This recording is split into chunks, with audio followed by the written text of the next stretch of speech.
Hello, everybody. Good morning, if it's morning for you, or good evening. My name, sorry, just like, what's my name? What's my name? It's very, very early for me. Not really. It's 8:30 in the morning, but Saturday morning. My name is Excited Utterance. Hello, and blah, blah, blah, blah, blah. I haven't had my coffee. Ugh, give me my coffee. Dear me. And we have a brand new topic today. We have a new defendant. His name is Mr. Kim Blandino. No relationship to Eric Bland. Mr. Blandino. This guy's not a lawyer, but geez, he'd like to be one. And let's bring in my co-host. Hey. Hello, Dolly. Hello. How's it going? Hey, Good, hey. Hi. Okay. And hello, Christine. Hello, Gabriel. Hello, Dina. Good to see you. Hey, Good Dina. to see you. I love this profile pic of yours. Snivels. Hello, Snivels. Snivels, did you change your profile pic again?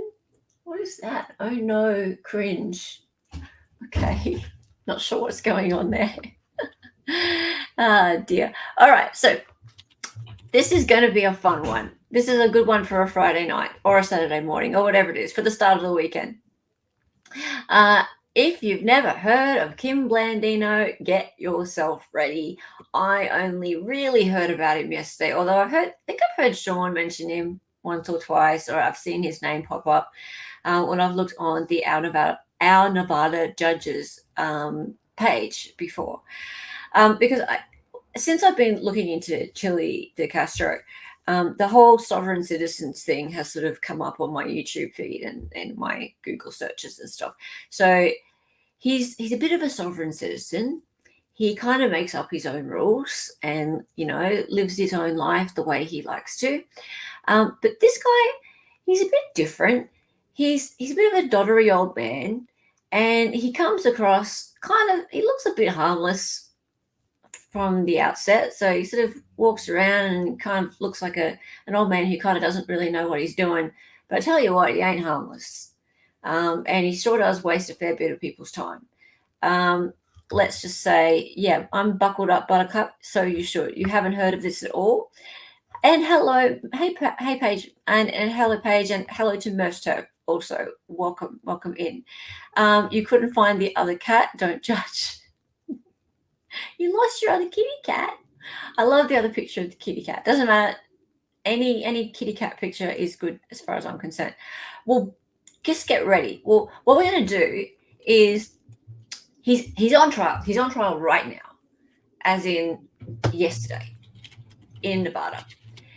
And it ain't the first time. He is what you call a serial litigant and a vexatious litigant.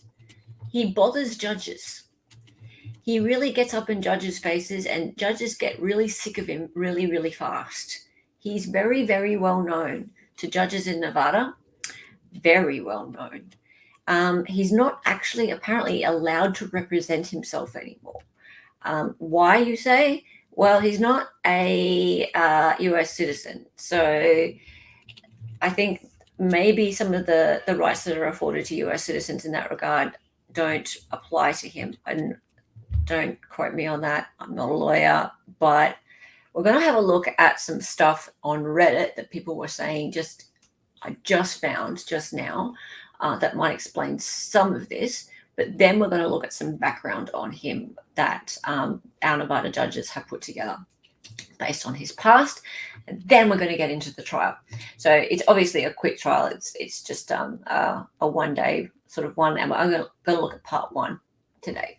So let's get into this. Boom. Okay. So just found this just now. So Kim Blandino makes SovCit arguments in Las Vegas Court. And Jungies said this. Background from Las Vegas, Buckman Turner Overdrive. If you, like me, have never heard of this guy, and obviously most people here have never heard of this guy, so this is perfect. Darlie, do you want to use your reading voice for this one? Hang on.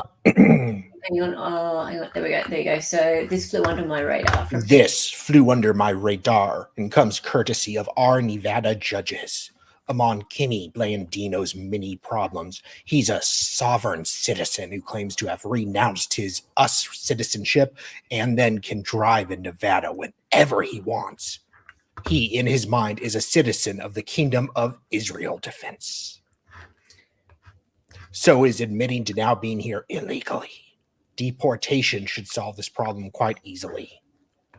I was thinking the same thing. If his argument is actually correct and he's not a citizen, he is here illegally. No visa or MasterCard, and he should be deported. Seems he shares the Moorish ideology that somehow laws are applied based on who you are and not where you are. Of course, usually they will cry about laws being made by white Europeans, so they don't apply. Except the US Constitution, which was made by the very same people, somehow do apply when they want it, of course. Okay, so hang on a minute. So basically what he's in court for today is driving around in Nevada with no license at all.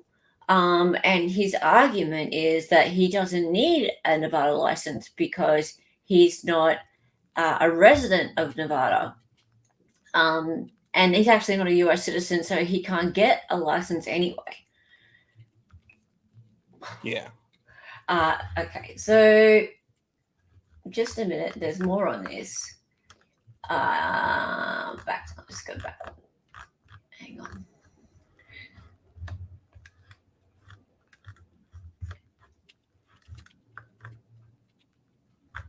How do I get back to the original? There we go. Okay, so here we go. This bit here.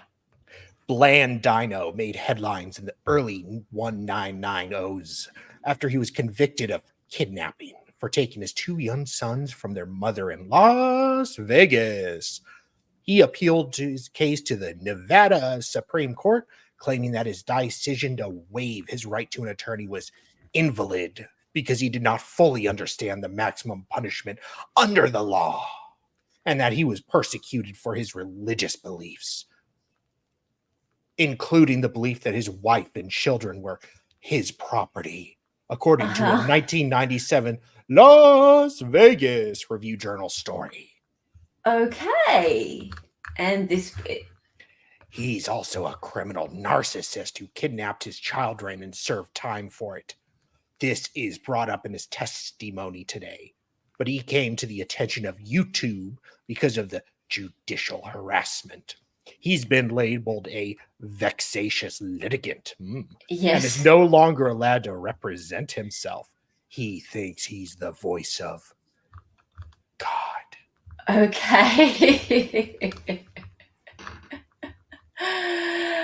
All right. So that's probably enough for now for Sal's diabolical reading voice. I'll pass that $2 on to you.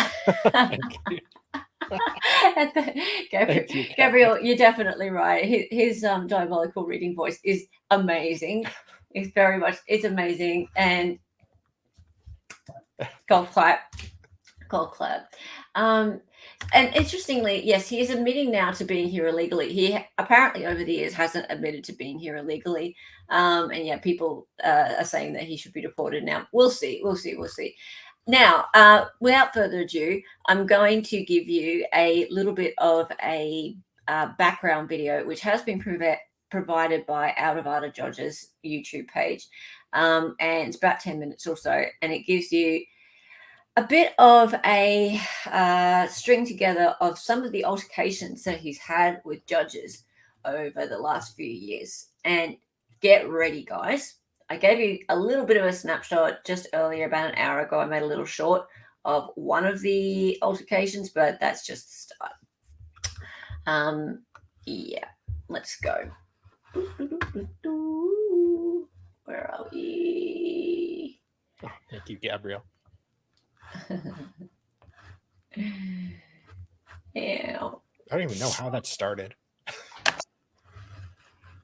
Alex here with a video on the state of Nevada versus Kim Blandino, a case involving a man's quixotic bid to investigate the judiciary. I'm going to ask you that you stay in the back of the court and that you not sit with Mr. Blandino and vice versa. Aw, but we're friends. You can object all you want. It distresses me that you're not looking at the record of these interviews because. All right, let me tell you, Mr. Blandino, I don't think it's a good way to do business here to tell me what you think I'm Your doing Honor, and I not would like a doing. sidebar conference for a matter that I wanted to bring up, because in the past you would not accept a sidebar conference, but I think it's more than appropriate. Rob. We're an open Damn. court. Go ahead. You don't need a sidebar. Tell me Well, what. it's of a sensitive nature. I'm not going to do that. Make I your think that Carleen Helbert should recuse herself from participating in this matter because all appearances, and I checked with outside sources, so it's not just my perception, is that there's some kind of interest of a romantic or affiliatory friendly nature that goes Is beyond okay? court. Do I need You to? have- No, it's you Hold on a have- second. you No, have shown wait, hold on a endless toward second. me If I'm and talking to you, I want you to favoritism. let me talk to you. Sounds like are you alleging that there's some kind of relationship not. between me and Miss Helbert? All right, I want to stop you at this point because frankly, this is a ridiculous argument in my opinion. There is some sort of motion on your own. I hate these overlays so much. Not even an email threat, but a threat. Oh yeah, that motion is entitled Motion for Judge Bear to Show Cause Why Appellant or Others Should Not File a Complaint with the Commission on Judicial Discipline. You have any position on that?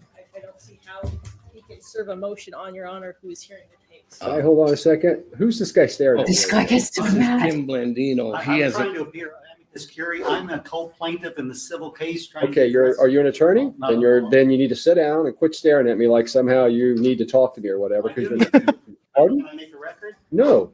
I'm going to make a record about you in a minute, but you need to sit down and be quiet. You're not a plaintiff or a defendant in my criminal case. You're not an attorney. You can't appear in my criminal case and act like an attorney. So sit down and be quiet. We did. You know what? undressing Let me me tell with you your something.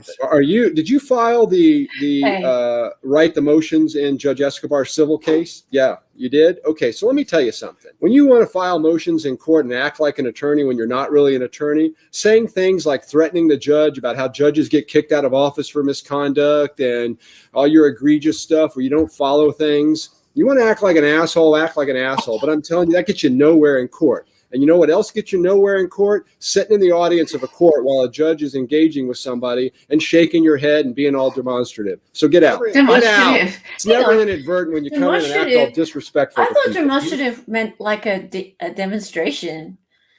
What did he Like, say? you know, he said being all demonstrative. I guess it being can a- mean. Yeah, that's typically. Well, it's an. Well, it's a demonstration piece. Yeah, I guess it Being all maybe has a second. demonstrative. Like being argumentative has two meanings. Okay, I've never heard it used in Ah, that way, yeah. but all right.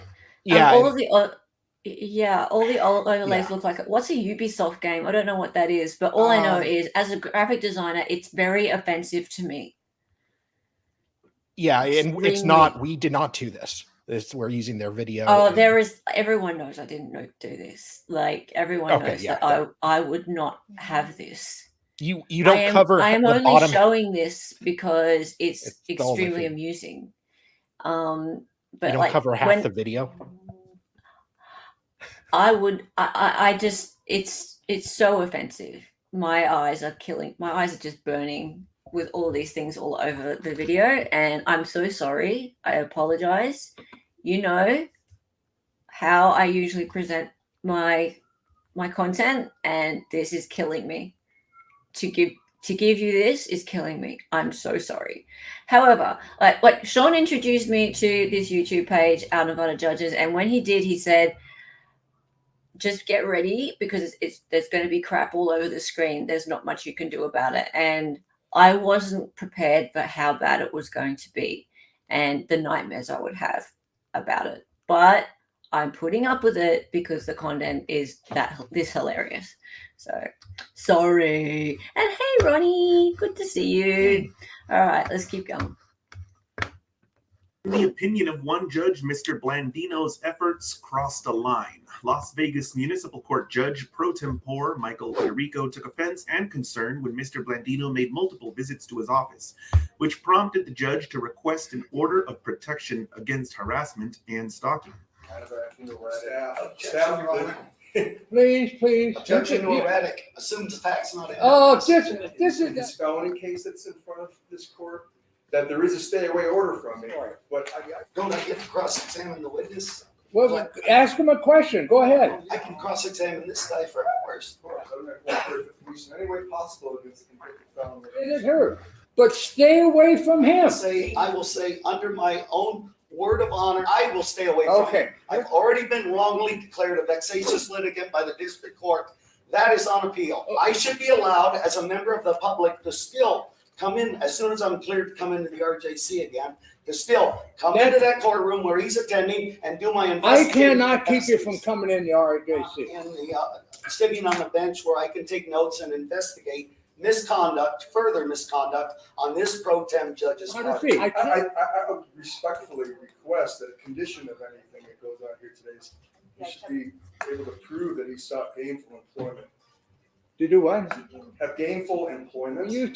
I'll stay That out of Walmart. Yeah, stay out of Walmart. Okay. Stay out of Walmart. No, this isn't funny. I don't believe that's I'll go to Target, you go to Walmart. No, If there's any hanky-panky done where you try to initiate contact. I'm not the convicted liar you are. Yeah. Just stop addressing me now, please. Yeah, Please, listen. enough with your nonsense. I agree.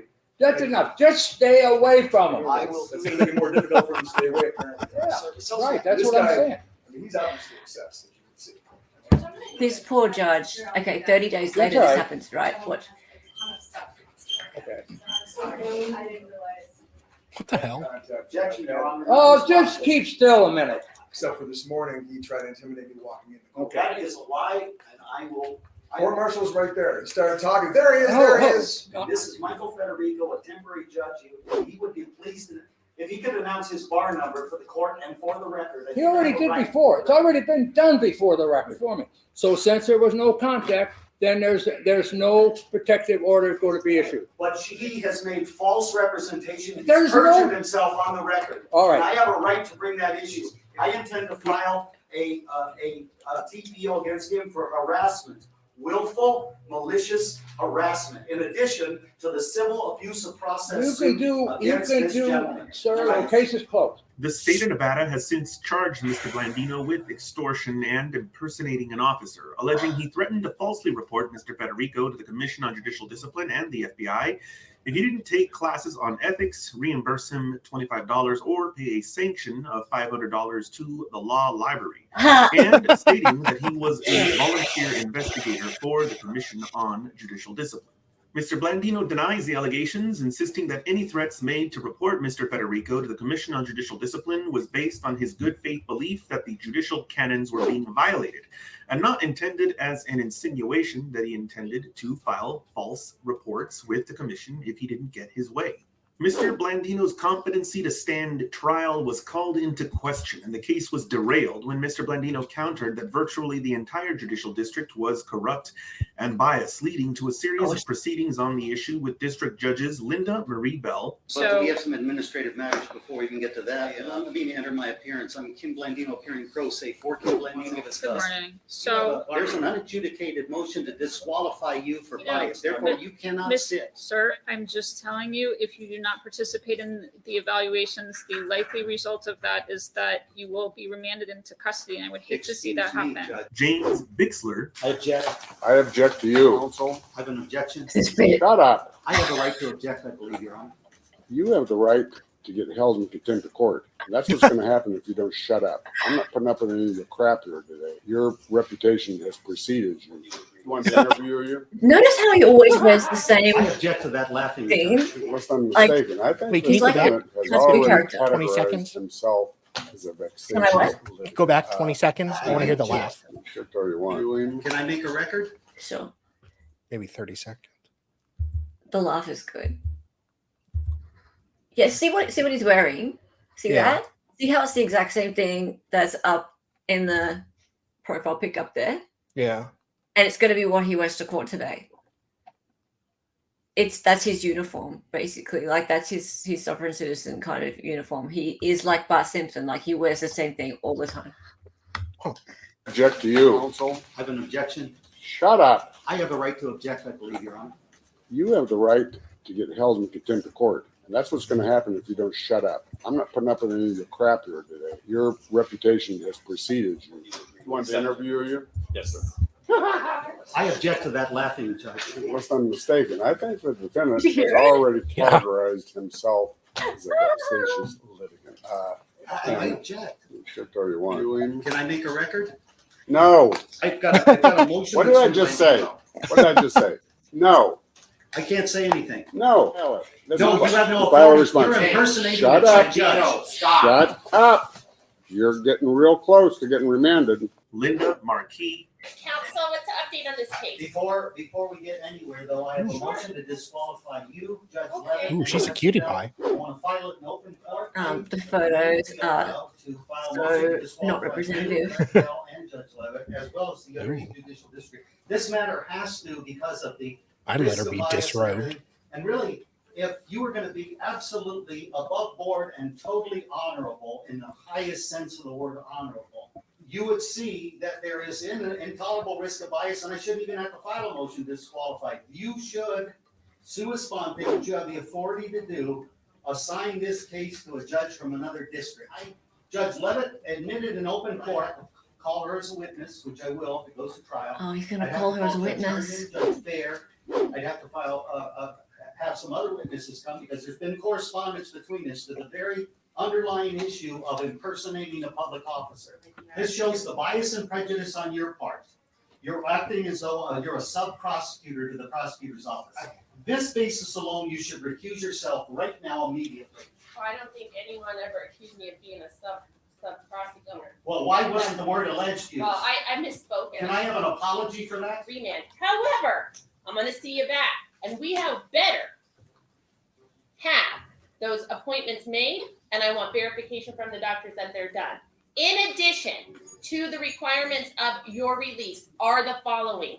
You will not contact Talia Williams privately or in her professional capacity. Will that be part of your written order? Yes. Thank you very much. I In appreciate addition, you are not to contact Judge Levitt privately at her home, Judge Delaney privately at her He's home. been in any contacting way. that. I have judges. no reason to do that. Well, I'm kind of worried because you're talking about burglaries at people's houses and their addresses. You're not to contact me. Why You're are not- you hold on. using those representations against me now? Yeah, That's I am. ridiculous. Yes. And I'm If going to Talia use. Williams would have had a drop backs in this courthouse, I would have dropped it off there. I'm sorry, Judge, this is outrageous. Christina Silva. Is it? You are twisting the facts here, Judge. You are clearly biased in favor of the district attorney here. I said bias. I am going to file, I'm gonna have to file another motion to disqualify you. Well, you're going to need to follow the court procedure for But doing that. why do you want to only do half the work? There's a motion to disqualify. Please You lower your can't do voice, anything in this Mr. case. Blandino, lower your voice. I am Motion going to to grant the disqualify. state's request to remand Mr. Blandino to custody. Yeah. Taken into custody. All right, Oh, can I go? I am going to order that Mr. Blandino also be evaluated while he's in custody pursuant to the pending. Are you gonna give a timeline for that, Judge? It'll be with the And District Judge Joe Hardy Jr. Judge, I'm my own counsel. I've got ankle cuffs on and I need to go to the table so I can access my paperwork. The doctors Collins and Sussman were unable to make a determination Excuse me, Judge, I'd like to. as to competency because defendant refused to participate. Defendant I don't regarded quite like the Turtle Boy's got fans. assigned for further treatment and restoration. Pursuant to 178.415. This guy's got 26 subs on his YouTube page. Defendant to the custody of the sheriff for transport for further observation. Do I need not, I don't get to make any kind of record here, Judge? This is outrageous. I got a right to make a record. Mr. Blandino was ultimately evaluated and found competent to stand trial. We filed a media request, and District Judge Michelle Levitt has granted that request, allowing us to cover Mr. Blandino's return on May 5th, 2020 at 8:30 a.m.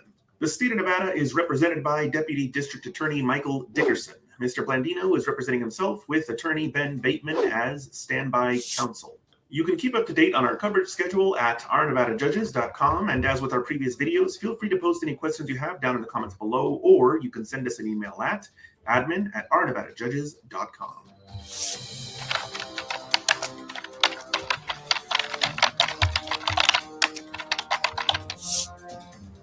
Okay, so return to incompetency.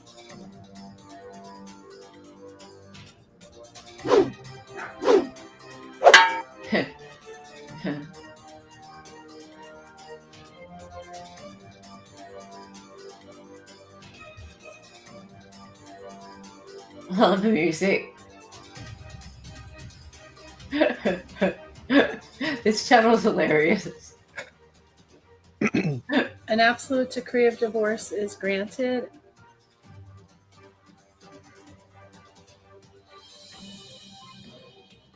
What's this about? By September 6th, you will pay $6,000 of what is due.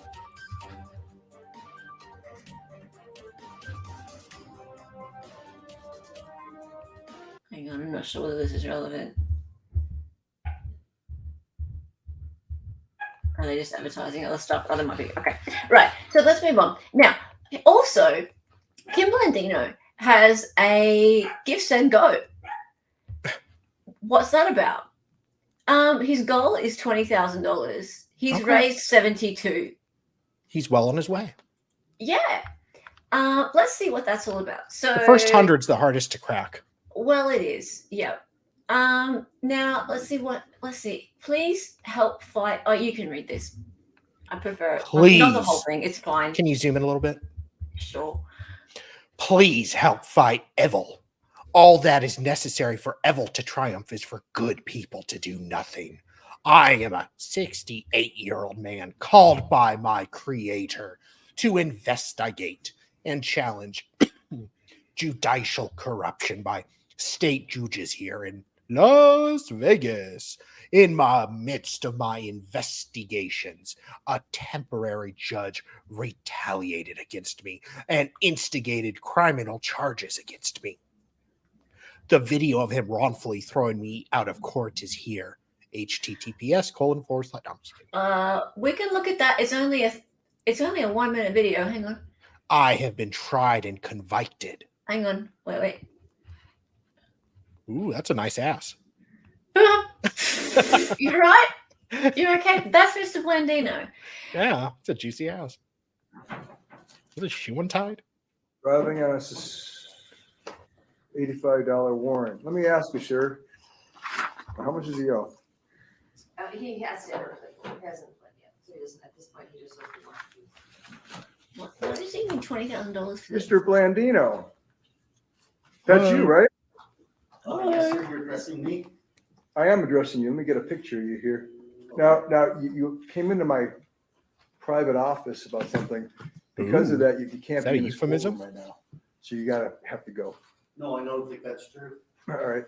Well, I'm ordering you to leave this courtroom right now. Okay. And if you don't get out within 10 seconds, okay, 10 seconds, you're going to be held in contempt. He left. All right. Have a good morning. Oh, that was Don't nice. of him. stalk people.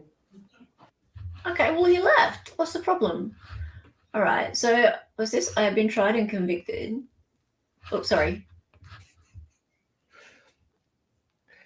The conviction. Oh, wait. I have been tried and convicted. Although I could have been sent to prison, I was given probation for 3 years. By God's grace, he would not allow the judge to give me the potential 11 years in prison.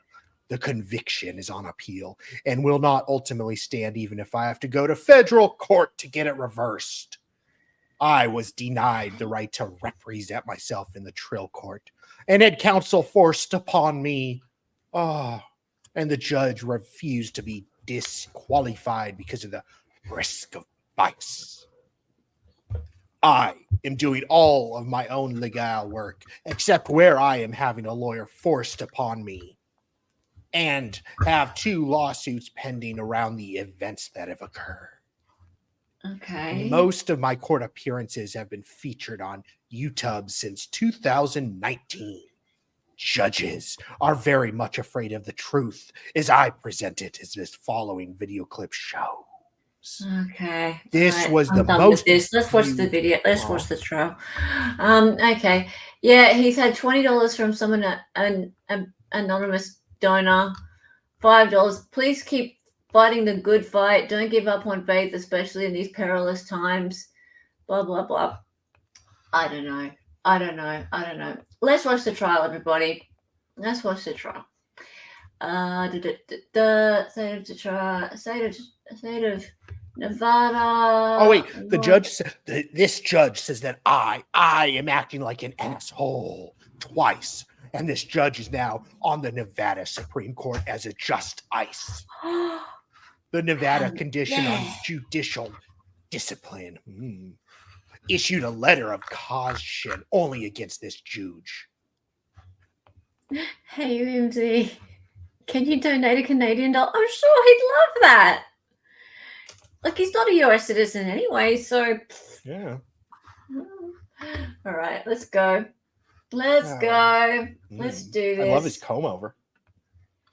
Oh, it's a sight to behold. All right. Exhibit A for the defense. Hang on, we need to start at the beginning. All right, so they always Wherever I show go, I little. get comments, some negative, some That's positive. I've been hit on the his head with a merch. big giant purse. His merch is he has this because he's a Trump supporter, by the way. Jesus And Christ. don't judge. I know that there are people who like Trump who aren't always people you're proud to be affiliated with. No. Dali. There are all kinds. I know. All kinds. Okay. So At least he's not a communist. I suppose. So anyway, yeah, he has his own merch. So anyway, let's hear what he has to say about this t-shirt. Just for wearing this shirt, atheists have attacked me. So on that was wearing, that's exhibit J. He's gonna put the shirt into the record. Oh yeah. He reads all his own exhibits just for the record.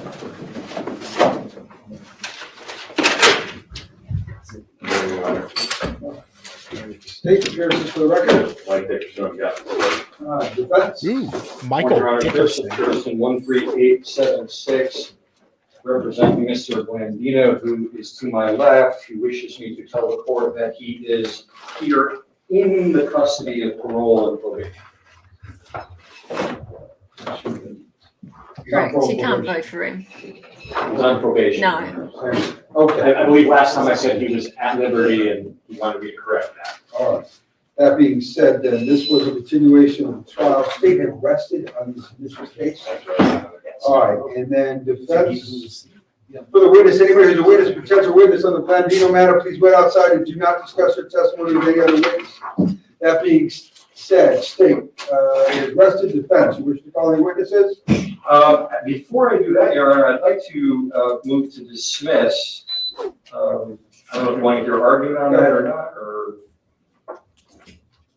Oh, thank you, Your Honor. Essentially, Your Honor, it's the state's, the defense's position that the state did not prove beyond a reasonable doubt that, as required, that Mr. Blandino was a resident of the state of Nevada as required by the statutes that he's being charged with. So as you recall, there were multiple witnesses. None of them actually proved that he was a resident. And in fact, I think one of the premier witnesses from PNP was showing records that Mr. Blandino had filled out. And they were saying that they proved residence, I guess, by listing his a Las Vegas address. As you recall, we pointed out that anytime Mr. Blandino filled out one of those documents, it was as a care of. There was no proof that he was actually a resident. As well, filed into the record, and I believe we asked the court to take judicial notice of it, was Mr. Blandino's, I always get this wrong, rescission or legal citizenship? Yeah, loss of nationality. Loss of nationality. He is not a citizen of the United States. He rescinded that many years ago. So as a result, he's not a resident. He can't be a resident. So the statute requiring him to register his vehicle only applies to residents. He's not a resident. Then with regard to the statute that regarding the license, the actual, I'm sorry, Your Honor, the actual possession of a light driver's license, it was recently changed, but the prior one that we're operating under in this case said specifically, if you don't have a driver's license, there's two things you can do. The state shall require him to get a driver's license, or he has to produce a document that he can't get a driver's license, which we did file into the record. There's a document that says he rescinded his citizenship and the DMV will not give him a driver's license. So as a result of that, again, I don't believe there's any issue there at all for the state to pursue. So given all of that, the totality there, we're looking at a situation where there's one statute that just really doesn't apply because he can't get a driver's license, and the other, the state has not proven that he is a resident, requiring him to have a Nevada registration. Now, the interesting part, Your Honor, is it's not like he was driving around willy-nilly without a registration. He had a legitimately registered vehicle in the state of Montana. So he's not driving around without a driver's license or anything like that. He is driving, it's a permanent permanent registration. So given all of that, I think the state has failed to prove beyond a reasonable doubt that Mr. Blandino is guilty of the crimes they have alleged to have charged him with. Before proceeding further, Mr. Dickerson, I got a notice of denial of disqualification under NRS 43.550. That's the document that we're talking about. It's in the record. I don't know if you have a copy of that or not. I may have a copy of it somewhere here. Can I see that just for the time being? Yeah, I mean, that was the part where he talked about, I don't know if it's an exhibit. Right.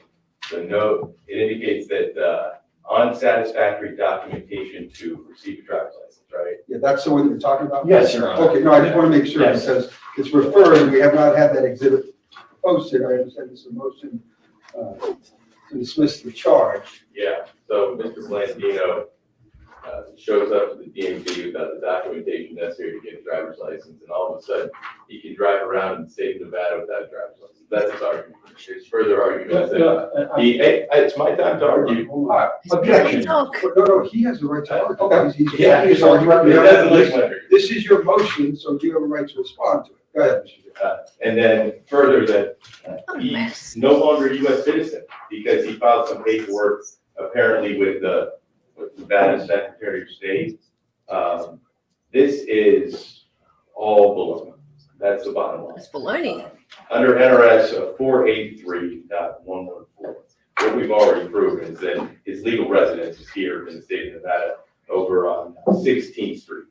I believe it's 441 North 16th Street is what we've established over and over and over again. And that's been his address for years, and it was his address at the time of this offense. And because of that, he is a resident. We look to. Okay, so yeah, guys, he's not like Chile in that Chile is trying to like create a brand, like he's trying to make money off being a sovereign citizen. So he's a really different kind of character. Chile is very much making a point of being delete laws, and delete laws is a business, I guess. And he's selling something. He's selling the trifold and he's teaching classes and all that kind of thing. This guy's really different. Like, this guy is trying to get away with something. He's trying to get away with just living in the US and getting away with not abiding by US laws because he thinks that they just don't apply to him because he's not a US citizen. He can just drive around. He can stuff around with the justice system. He can go in and defend himself in court, speak out belligerently in front of judges and things like that. And he can use, this is very much sovereign citizen rhetoric, so he can use the US constitutional rights the way he likes, but then he can throw them out whenever he feels like it. Is like, as far as I understand what sovereign citizen movement tends to be, that's what they tend to do. They tend to go, my rights are being violated, and then they go, you have no sovereignty over me. And what's really going to be going on today in this court case is he is going to be stating that he doesn't reside in Nevada, so therefore, how can I have a driver's license here when I'm not even a resident here? Whereas the state's going to say, yeah, you do. You've been living here for years. This is the address that you live in. And try and tell me otherwise, because we've got evidence of you living at this address. And he's going to go, no, I travel. And that's not even my address. It's somebody else's address. La, la, la, la. Good luck with that. Sorry, buddy. It doesn't work that way. But he acts like he's just he just sort of forgets things, and he does the whole old man doddering fool kind of thing whenever he feels like it. And can you repeat the question? And I don't really know. La la la. But when it's his time to talk when he is speaking and testifying, he's got all the facts, he's got all his exhibits lined up, and he's ready to just blah, blah, blah, blah, word salad. But yeah, when the prosecutor's cross-examining him, it's just like he doesn't even understand the word the. It's like, can you explain the word the to me, sir? What do you mean by that? Sounds like the Jeremy Hale defense. I live in Ohio when it's convenient, and Florida when that will benefit me. Yeah, exactly. So I'm actually I'm from the nation of Israel, so I'm an Israeli citizen. I'm not a US citizen. But okay, well, you live here. No, I don't. No, I travel. Okay, well, how come you've lived in that house in Nevada for like 6 years? No, I haven't. I travel. Wait till you see it. It's just crazy. Sorry. Yeah. Oops. I wouldn't want to mention his name. I might get my channel yeeted. More on that later. I'll stream on. I'm gonna do another stream. We'll talk about all that probably in a couple of days. Because I ain't scared. I ain't showing his face or his videos. I couldn't care about him. Anyway, let's keep going. His argument that he's given up his U.S. citizenship. So bottom line is, a person cannot renounce their U.S. citizenship just by filing some paperwork with the Nevada Secretary of State. It just doesn't work that way. In fact, that's an issue that is reserved for the United States government, not for the Secretary of State of Nevada, not for the defendant on his own. This is something that is in law under Chapter 8 of the United States Code, under the Immigration and Naturalization Act. In fact, this is not only would the defendant need to sign paperwork, but he would actually need to swear it out, and he would need to do that with the federal government. Here I have a case. I'll provide a copy. Oh yeah, apparently he's renounced his defense counsel. This comes out of Washington, D.C. This is Lozado Colon, U.S. Department of State. Here's a copy for your honor. I'm sorry?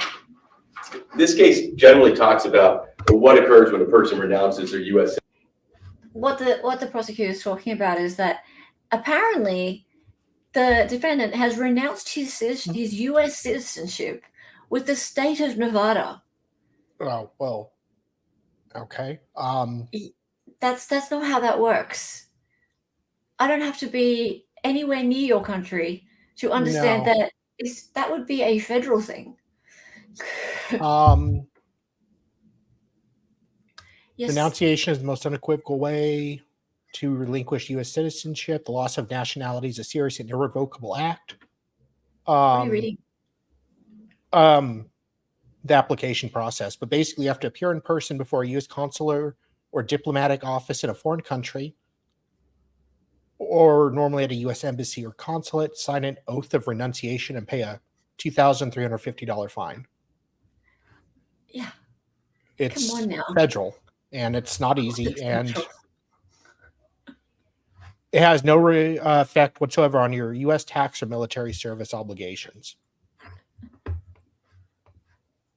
It doesn't really do much.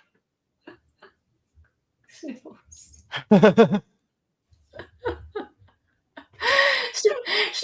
you're really on a rampage, aren't you?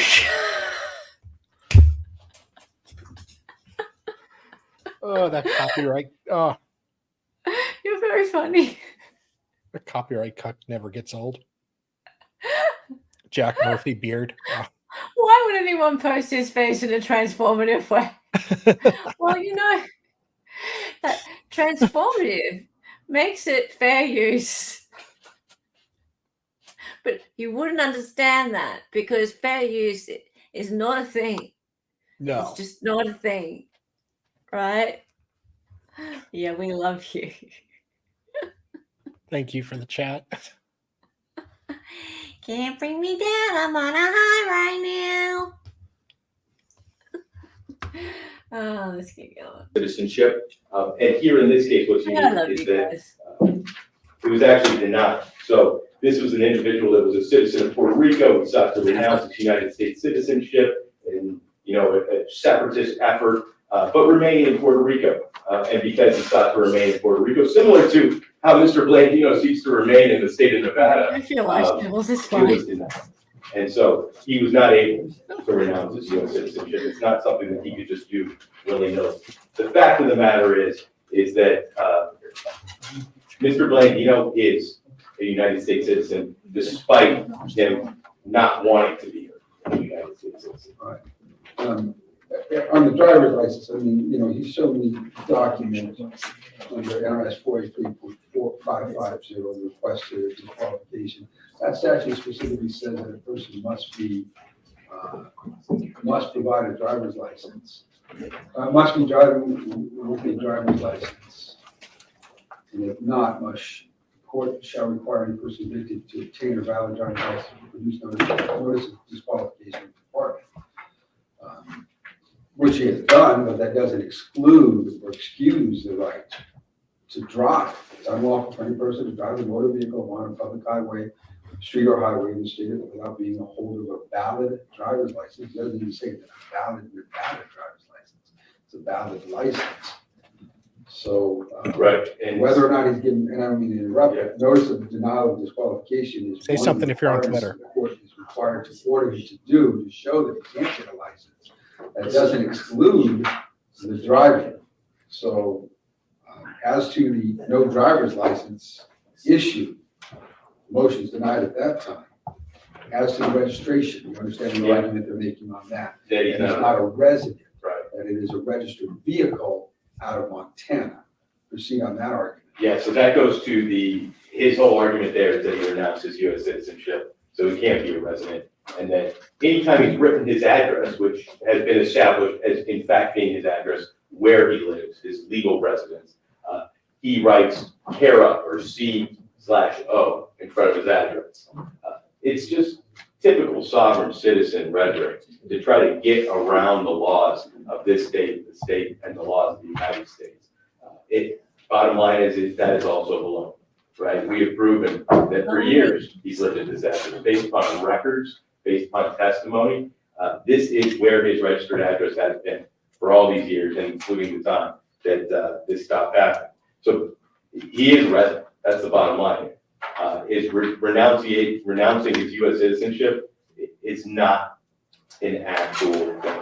He has not done that. Mr. Christie, your response. Thank you, Your Honor. Your Honor, I take umbrage with the constant use of the word baloney. That's fine. However, Title 8 U.S. Code 1481, Section 8.2 basically says a person who is a national of the United States, whether by birth or naturalization, shall lose his nationality by voluntarily performing any of the following acts with the intention of relinquishing United States nationality. Section 2, taking an oath or making an affirmation or other form of declaration of allegiance to a foreign state or a political subdivision thereof after having attained the age of 18 years. Mr. Blandino has done that. That's the only requirement. It doesn't say you have to go to the State Department or do anything like that. He went to the county clerk and made a declaration that he, in his mind, is a citizen of the Kingdom of Israel.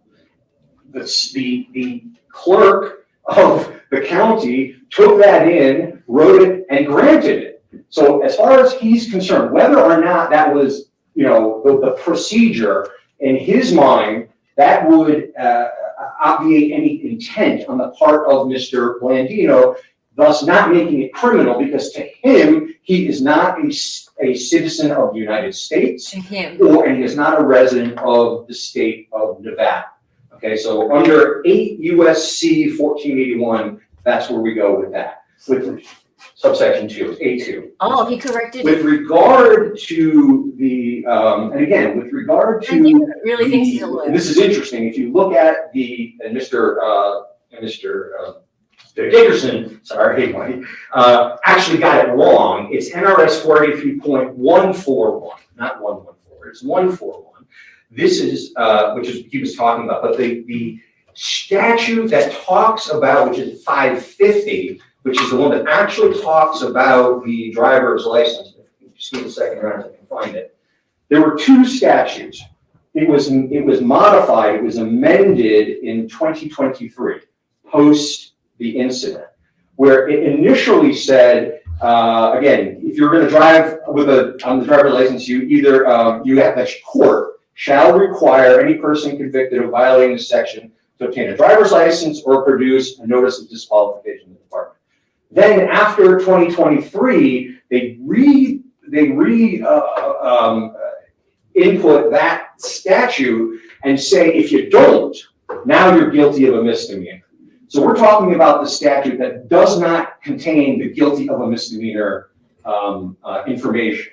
So again, the standard really isn't even beyond a reasonable doubt because we're not using the misdemeanor language in that sense. But again, Mr. Blandino has complied with the statutes that asked him, if you're not going to do this, either get a driver's license or produce this document. And my point is, what is the court going to do if they find that he is, guilty of this? It's either require him to get a driver's license or provide a document. He provided the document. But there's a fine attached to that without being suspended. There is not, Your Honor. I'm sorry, I apologize. I don't mean to say that, but there isn't, Your Honor, because, again, the way our system works is if there's no punishment provided for in a statute, we default to it's a misdemeanor, and misdemeanors default to the 6-month, $1,000 fine. But that does not apply if the statute has the punishment built into the statute. And again, one, it's not a misdemeanor because you can see the legislature fixed this in 2023. There must have been some kind of a problem by adding the language guilty of a misdemeanor. So our argument would be, one, it's not a misdemeanor at the time that this happened, but number two, the punishment is contained in the statute. You can either require him to get a driver's license or have him file this document. That's a little different then, because if I find him guilty of that, then I'm restricted on what I can issue penalty-wise.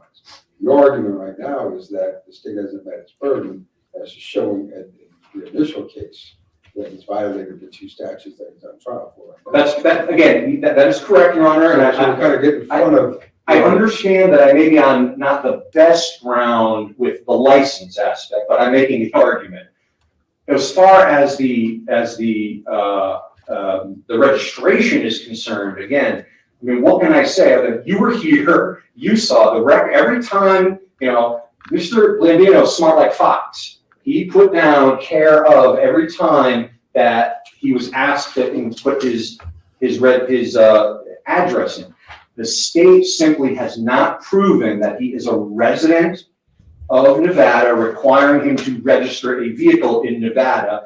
His vehicle was registered in Montana on a permanent registration. State, anything further you want to respond to that? Mr. Gersten has the last say on that.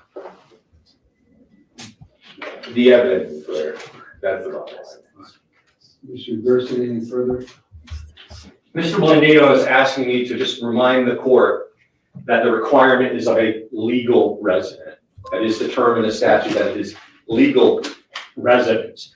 As a result, again, we do not. He's arguing that because he was under the restrictions of formal probation, he's not allowed to leave, and therefore he was not considered a legal resident because they require him to stay in. Correct, Your Honor. And therefore, he cannot be considered a resident, and a registration of another vehicle in another state would be sufficient. As well, Your Honor, as well. And again, As the license?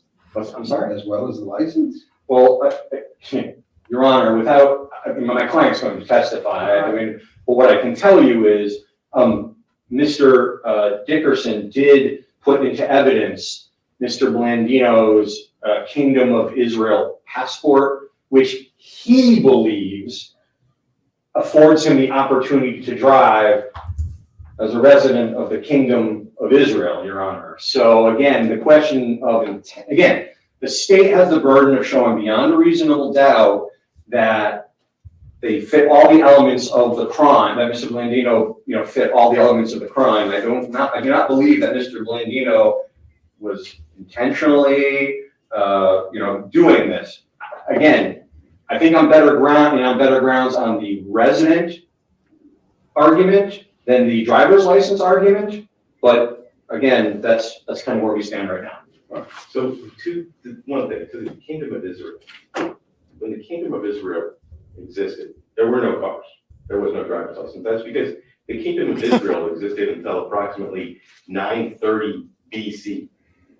So nothing that he's arguing right now has any merit whatsoever in the law or in fact. All right.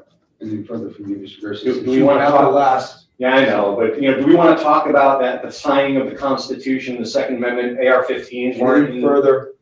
No. All right. At this time, the court does find, deny the motion at this time. I think there was enough evidence at least to rebut this matter. I'm going to deny your motion at this time to dismiss. State defense, call your first witness.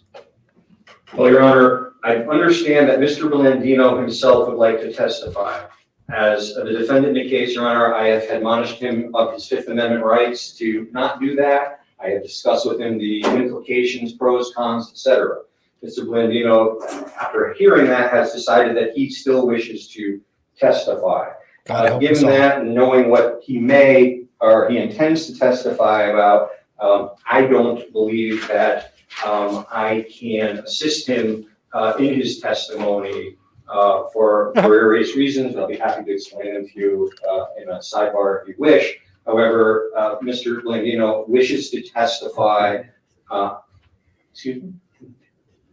Yes. Do you want a minute or two to talk to him? Because I'm going to canvass him regarding his right to testify. No, Your Honor, I'm assuming you have already. We have, Your Honor, to ad nauseum. So again, I believe Mr. Blandino is going to have to testify in the narrative without my assistance. My apologies, Your Honor. Go ahead. So he's going going to testify in the narrative. He's going to testify in the narrative, however you would like, what you'd like him at the table, on the He'll come up on the stand, etc. So. All right. Mr. Blandino, can you please rise? Sir, you understand you have a constitutional right to testify and a constitutional right not to testify at this proceeding. You understand, sir? I do understand. You understand nobody can comment on the fact that whether you decided to testify or not to testify. You understand? I do understand. You understand this is your sole decision to make. So no counsel may tell you to testify or tell you not to testify. You have the final sole decision. I do understand. You understand that the state can then inquire as to any prior criminal history that you have. I don't know if you have any prior criminal history. They can inquire as to that, find out there was conviction, and move on from there without getting into the facts of it, as long as you acknowledge that you have prior criminal history. If you do, you understand that? I do understand. Now, you understand that once you start testifying, that you are not allowed to then stop testifying if you decide not to invoke your Fifth Amendment right not to testify, or stop testifying, then the entire testimony will be tossed out. Do you understand that, sir? So you'll be subject to cross-examination by the state. Do you understand? I believe you're incorrect on that. I think that's for a grand jury, but when it comes to you as the fact finder, my understanding is if there's a particular question that might be outside the scope of these proceedings, and it might cause me to be a witness against myself in something separate from this, I could invoke the Fifth Amendment. That's true. It's something different. What I'm saying is if you cut up here and you start testifying as to the facts specific to this case, right, then you refuse to answer any further questions, you can toss out your testimony. That's understandable. Relating only to this case, and I do agree that if I Right. start asking you anything outside Right. about any other criminal activity, your attorney would then ask that that be stricken or moved. Well, So I understand that. I do not like using that word incriminate. The constitutional provision I don't is to care what you be like, a what you witness not against like. yourself. You understand, though? Yeah. That if I might That be if you a would witness refuse against to answer yourself, questions that are related specifically to these incidents, Yeah. to these facts, the elements of these charges, and you decide to invoke the Fifth at that time, I will throw out your entire testimony.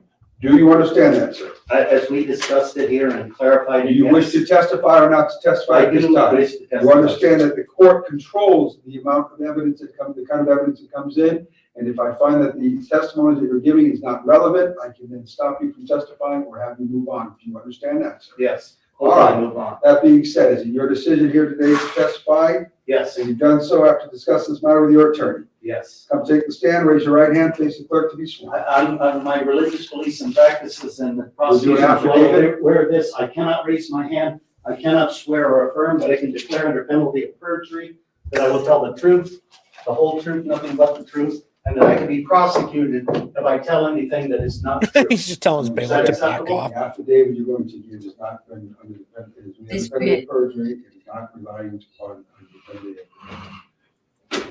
under God. Hey, J-Rob. Understand? He will affirm and give an affidavit regarding that matter. You understand? You will raise your right hand, no, sir, on that matter. You understand? I cannot do that. All right. I can testify under penalty of perjury, understanding that I have to tell the truth, the whole truth, nothing but the truth. I was gonna ask you.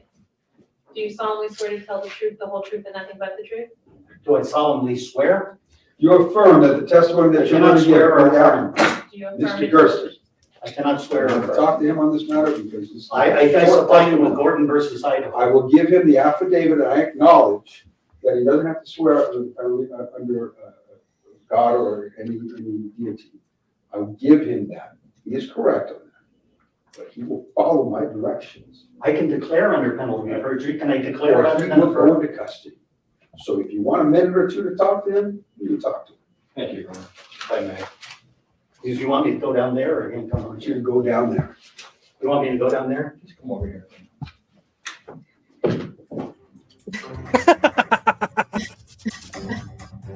It's like, dude, come on. Can we just get this done? Please. Look at him. He's like, What the fuck are you doing, dude? Just say affirm. Oh my god. I love the music. It could be so Your good. Honor, my client has informed me he cannot affirm or swear, he will only declare. I have explained to him the situation. I don't know where to go from here. I have had this conversation with him numerous times, and again, we're kind of where we are. And that is why he is there right now and testifying on his own, so. Mr. Dickerson, you wish to add on that? I mean, he's got a right to testify and affirm that the testimony is going to be truthful and under the penalty of perjury without having to swear allegiance to anything on that. Right, so the statute's fairly clear, NRS 50.035. Before testifying, every witness shall be required to declare that he or she will testify truthfully by oath or affirmation, administered in a form calculated to awaken his or her consciousness and impress his or her mind with the duty to do so. So then it goes on to say it's sufficient, and it gives an option there. I guess that's how I read that. I guess that I would just inquiry is why he can't swear or affirm to tell the truth. Like the, Well, no, I think he's agreeing to tell the truth. He just can't do an affirmation under God. So I guess we have you do solemnly swear to affirm the evidence you shall give in this matter. Shall be truth, the whole truth, and nothing but the truth. That's an affirmation. I think that would satisfy the statute, correct? Each witness shall be required to declare that he or she shall testify truthfully by oath or affirmation, administered in a form calculated to awaken his or her conscience to press on his or her mind duty to do so. So we can ask them that you do solemnly affirm to testify that the evidence you will give in this matter between the state of Nevada and Mr. Dennis Blandino shall be the truth, the whole truth, and nothing but the truth. Assertion of this affirmation shall be made by the answering I do. Right? that works. All right. Sir, you solemnly affirm that your evidence and testimony you'll give in this issue between the state of Nevada and the case of Dennis versus Kim Blandino shall be the truth, the whole truth, and nothing but the truth? Can I consult with counsel? No.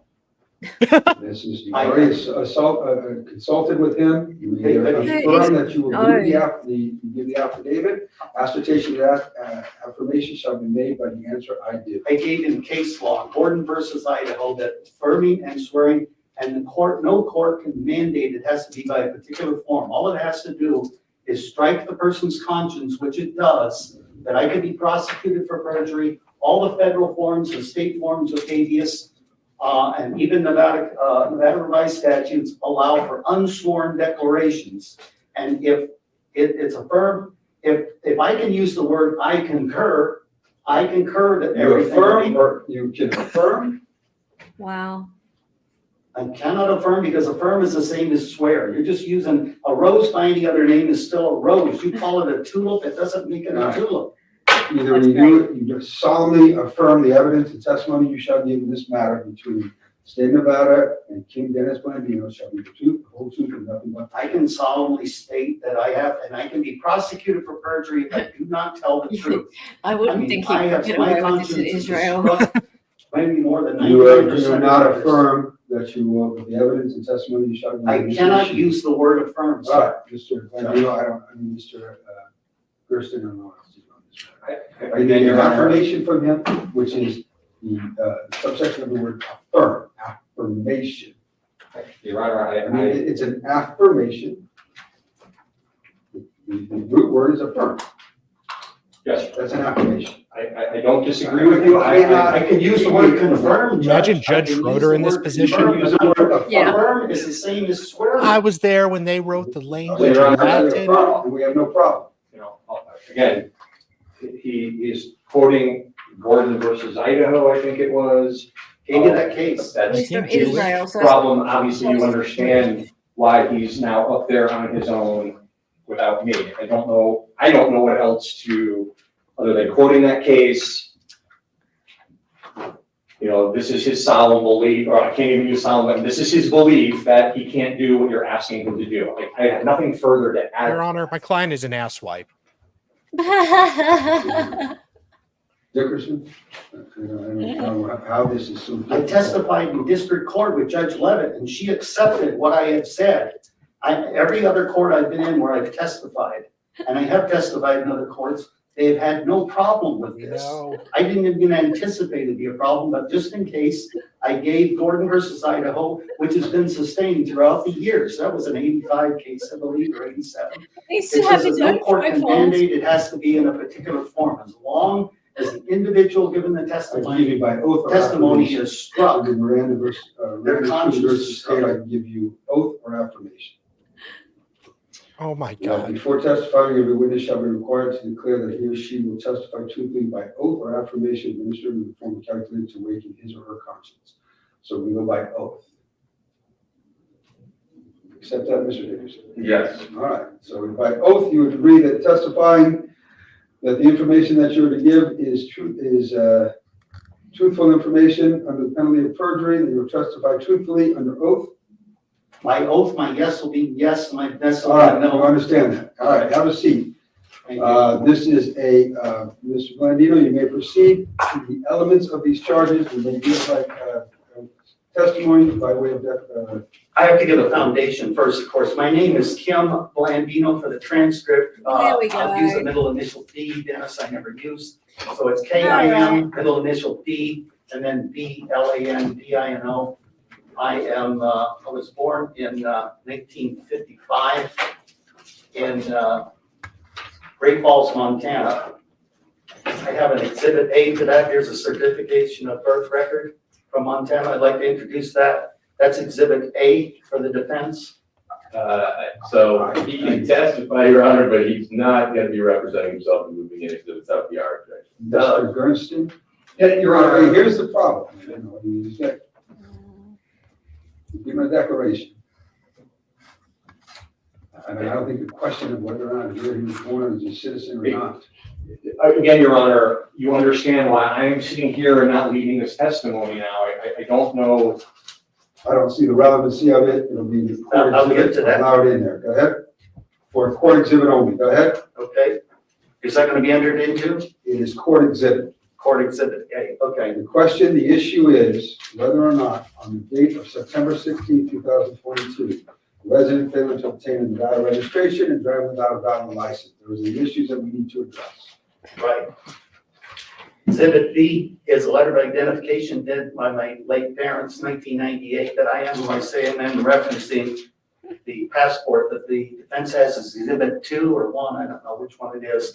That'll be exhibit B.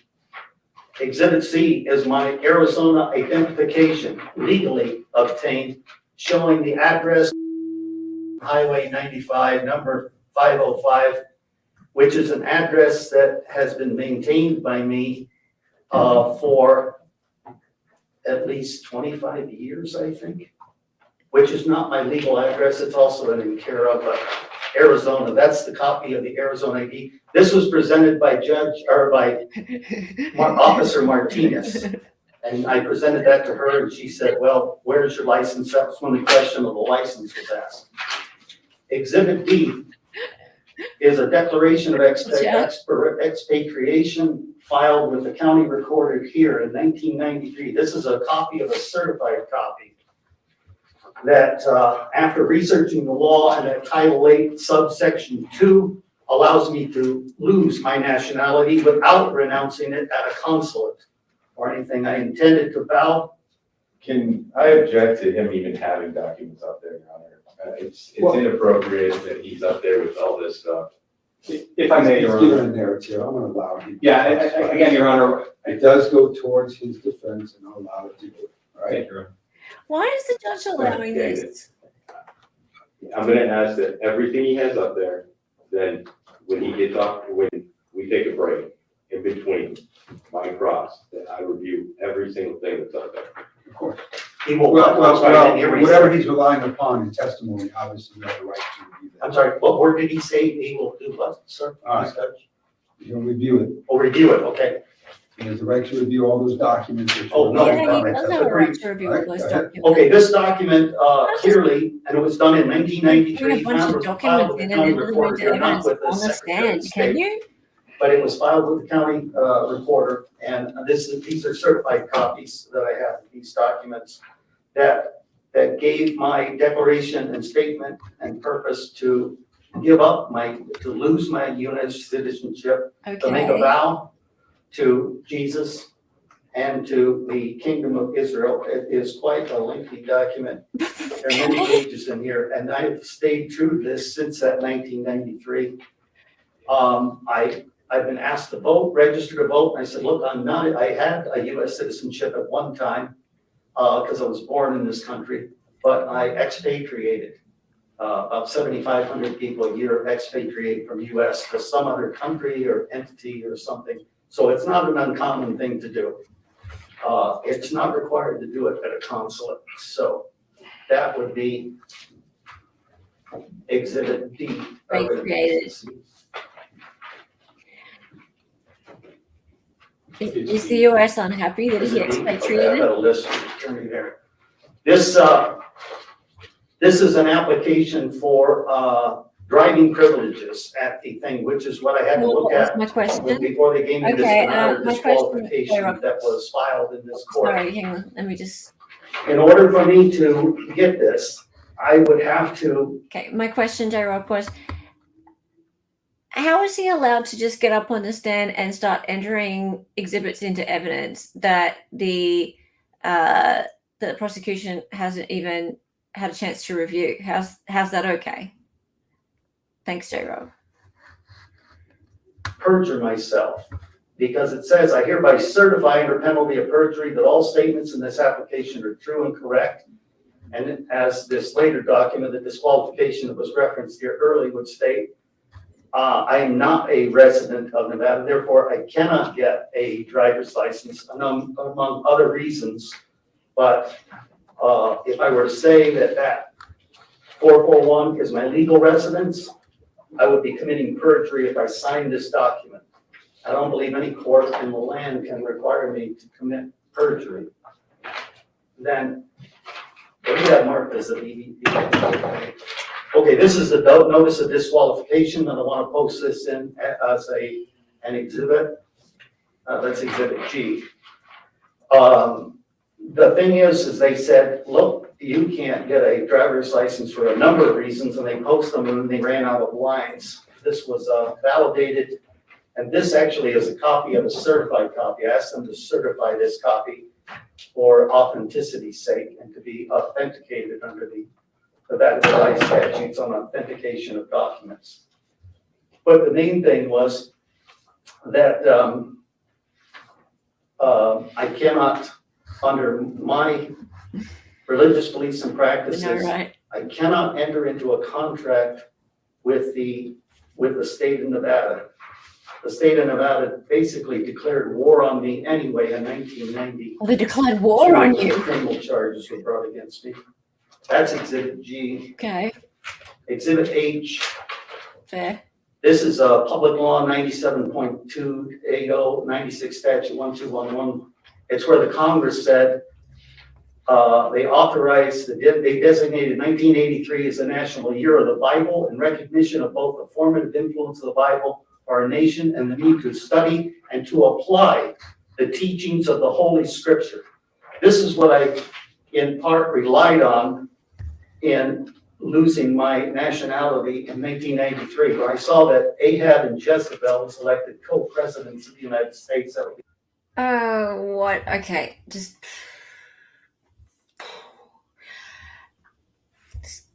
I need to have a break from him talking for a second. J-Rock, thank you. It's not. The doc has to be stipulated to by the DA or introduced after authentication, or could be self-authenticating by moving the court to admit. Yeah, that's what I'm used to seeing. Thank you, J-Rock. So why are they just letting him do this, or are these exhibits not actually being entered? Then DA can object or not to its submission at that point. Right. Then DA can object or not to its submission at that point. Okay, so from what I can tell, and because what the DA asked was that they be allowed to go over these documents during the break. I don't think the DA is too worried about these documents. It doesn't seem like the prosecutor is like, oh, these documents are really going to ruin my case. Yeah. So I think, yeah, I don't think they're being entered. This is not being officially entered. Yeah. I think the defendant thinks that he's entering these into evidence, but no, that's not what's happening. He's just pretty much rambling and ranting and going on. Yeah. Who are co-presidents? Is that what he said? Co-presidents? God knows.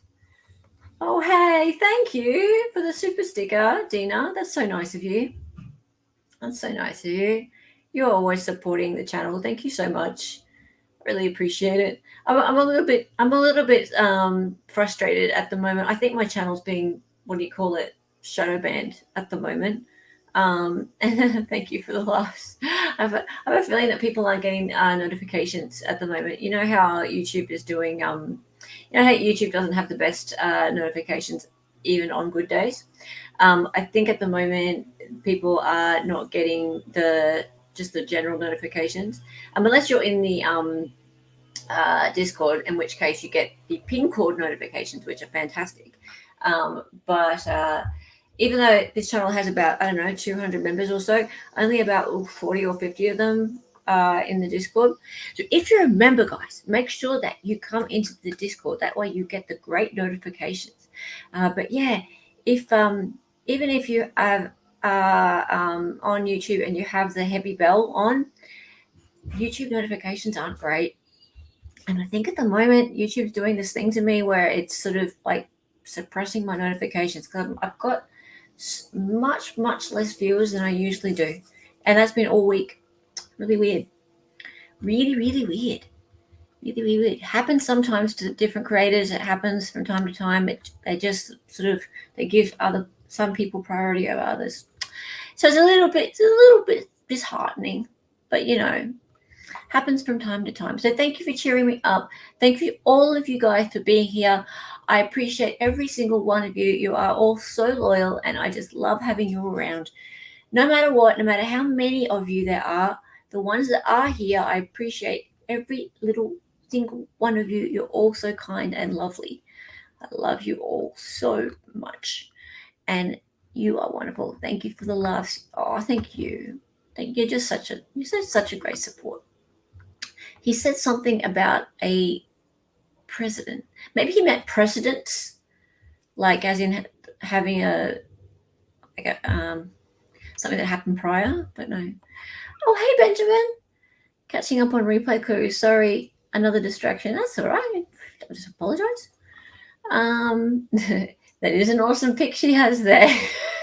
I wonder where Sean got those hats. I wonder what Discord and how did you get it? I know nothing of what you talk about.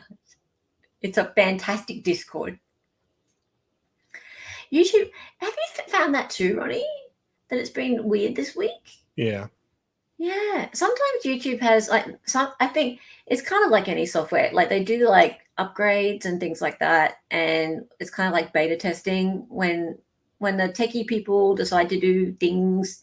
There's like the little mousies in there. They do things and they test stuff out, and then everything goes weird. I know you must like this channel because you're here a lot, Gabriel. We love you. Yes. Discord has all the fun stuff, chats and stuff. Yes, and we need to do another just hanging out one again, and we're going to do that really soon. Ronnie, we'll do that really soon. Okay, let's keep going.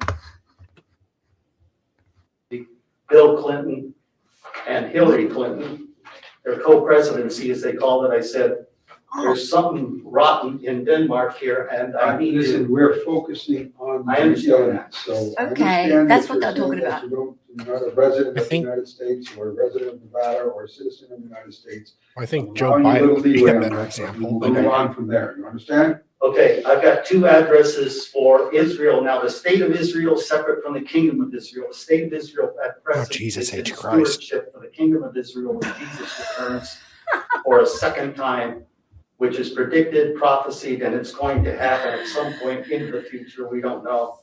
So I've got two addresses that I can go to Apparently as soon as I'm able to go back to Israel, which it would be the state of Israel, but by the time I get there, it could be the kingdom of Israel. This is the Mount Olives Hotel. By the time you get there? I'll add the YS Street, Jerusalem, and then there's the Abraham. Sure, why don't you go there right now? I'm sure they Hotel need some help. in Jerusalem as well. I also have written on this is exhibit 8, exhibit I exhibit, and it shows that Montana registration address, which was on the registration. Now we're back in Montana? That Officer Meade or Detective Meade Sarah, then I need confiscated. support cat. That's a care of 31903 Lost Creek Lane, Ronan, Montana. I can go to that residence at any time. That's the state of my birth. He was born in Montana. Exhibit J. How? This is a shirt I was wearing that night. I mean, the same shirt I was wearing. I've got 20 some of these. Oh, he's got It lots of says those. Trump now, Jesus forever, socialism equals slavery, savior equals self-rule. As part of my ministry and being an ambassador for Wait, Jesus. so Jesus, Jew? Like, what the fuck? Hang on, wait. We need to pause this. We need to pause this. Wait. And wherever I go, I Where get am I? comments, some negative, some Oh, positive. I'm sure you get all I've been sorts hit of on the head. comments on that. Just a sec. Let's just go back. This has been a godsend. Okay, Trump now, Jesus forever, socialist. Hang on. Go back a few seconds. There we go. There. I mean, yeah, he's right about socialism, but Trump now, Jesus forever, socialism equals slavery, savior equals self. Was it say self-rule? self-hate or Hang on. No, press play again. Savior equals Self-rule. self-rule. Oh my God. So that's a sexy t-shirt, all right. But the t-shirt is based.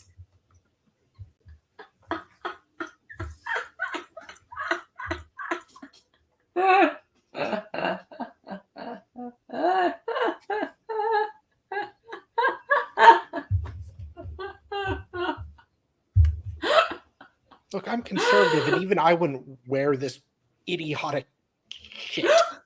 I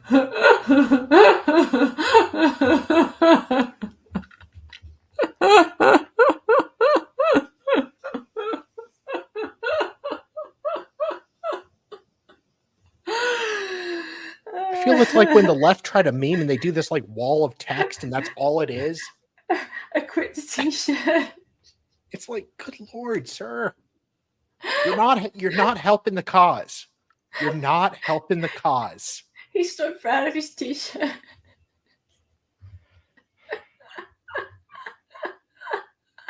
Maybe he should hire me to help him with his graphic design. Thank you, Gabrielle, for the $2 super chat. For sells moving boxes.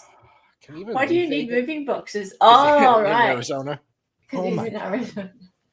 I'll be right back. He's gone.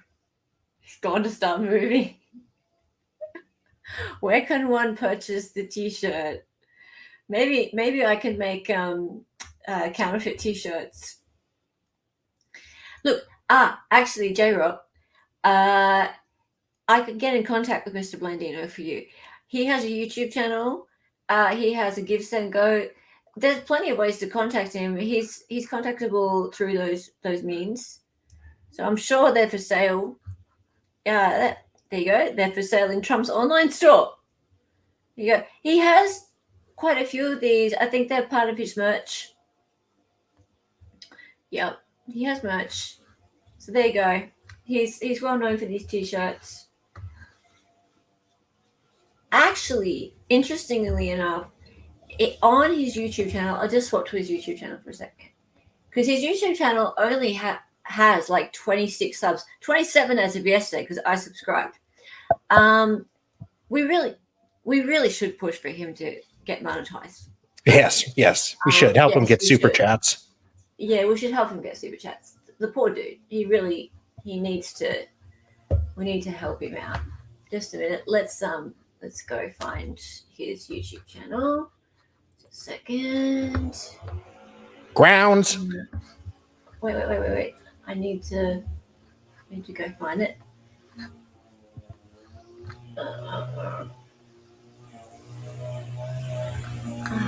Someone has to do the mowing right now, don't they? Can you hear that? Yeah. Yeah. So, what's his name again? Oh, yeah, Kim Blandino. Yeah, we need to add the Discord link. What Discord link? You know, the one we created together, where we let our can't members give that in? out. No. You have to be a member. Yeah. Oh well, yeah. I mean, yeah. You need to be a member of the channel, but Ronnie was asking for it. Oh yeah, you can Yeah, have really. it. It's in my Yeah. It's underneath. If you go to member, if you go to the member tab, it's right there. So if Silly. you're a member, you can see it.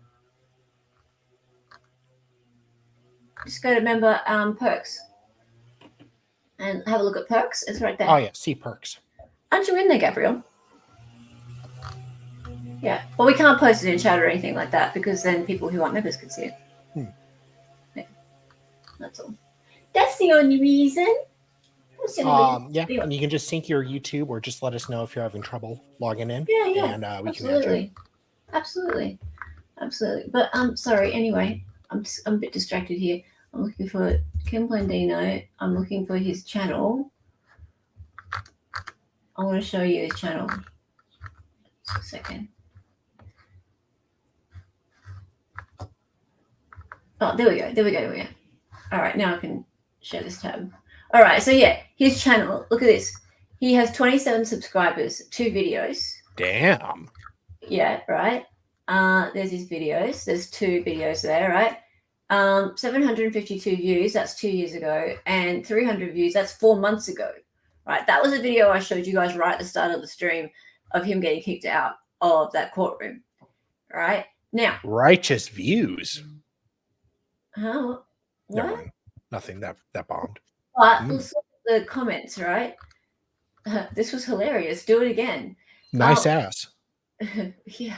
What are you doing in his courtroom? Did you have an issue with the court that day, or were you just stalking the judge? And he said, looking for misbehavior on part of judges and found it. This guy totally wrong for throwing me out of always open courtroom. Looking for misbehavior on part of the judge. Do you realize how sad that sounds? and then he's come back. Hey, God denier, you are sad. I was called by my creator to investigate judicial corruption and have done so as a true unpaid public servant. Actually, you feeling compelled to make comments on this is truly sad, especially when you say nothing constructive. Now, actually, whilst we're here, I wanted to show you that someone else. Can you give me the link? I want to tell him he's a Yeah. nice ass.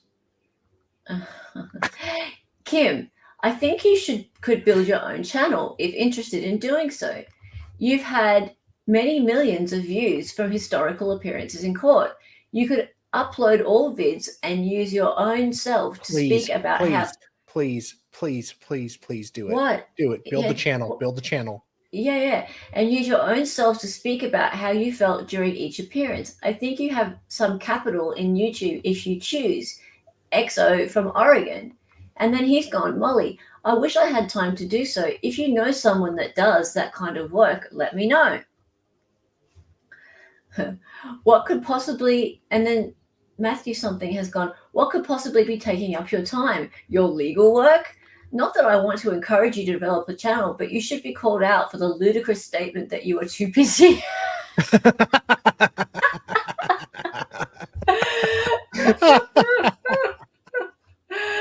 All right. Yeah. Okay. Sure. Why not? I'll send you guys all the link to his channel. Why not? Let's all support his YouTube channel, shall we? His channel. There we go. Oops. Kim Blandino channel.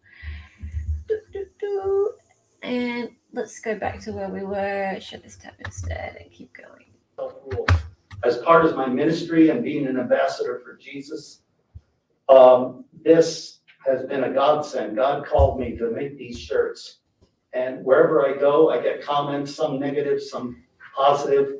I've been hit on the head with a big giant purse just for wearing this shirt. Atheists have attacked me. So that's Exhibit J. Exhibit K is the Montana registration at issue. It was a permanent registration. Actually, they say it's permanent, and it really only is good until the year 9999, so it expires. So that gives the Lost Creek Lane address, 31903 Lost Creek Lane, Ronan, Montana, which I can go to at any time. A friend of mine owns that property. Oh God, he licks his finger to get papers. Exhibit K. Exhibit L, after Detective Mead stole the license plates with no cause off the truck on that night. These are permanent replacements. Sorry, it's held upside down. because the officers can confiscate the license plates if they find that it's unregistered and it's a violation of the code. It was clearly not registered. I produced the It registration. is stricken, that statement. Go ahead. Okay, they confiscated it, can I use that? Say that, yes. Okay, they confiscated the license plate. I was never able to recover them. I had to get replacement plates from Montana. And these are those, this is Exhibit L. Exhibit M is the clerk of the U.S. District Court. This is an envelope from there. I have some suits pending. And you'll notice on there, care of 441 Street. If I were to maintain that as my legal address with the court, they could prosecute me for some kind of misstatement or false statement to the court. Stop clicking your finger, sir. Exhibit N. This is a letter from then Chief Judge Dew because they were having some filing problems and stuff of the U.S. District Court for the District of Nevada. It has the care of 441 North 16th Street. Again, this is dated May 12, 2023. And that's Exhibit N. This has my change of address from the jail, I think. No, it wasn't from the jail, the May 10, 2023, based on what, showing the care of 441 North 16th. Exhibit O, this is I was prosecuted in Las Vegas Municipal Court in 2000.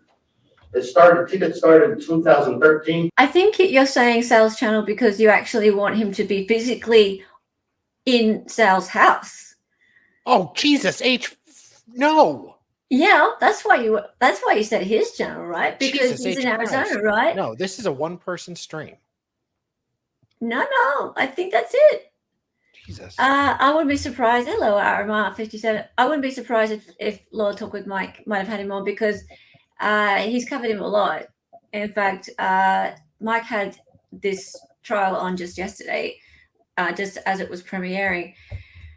I subscribe to this channel, Our Nevada Judges, and I saw it was live yesterday, and I was like, "Oh, what's going on?"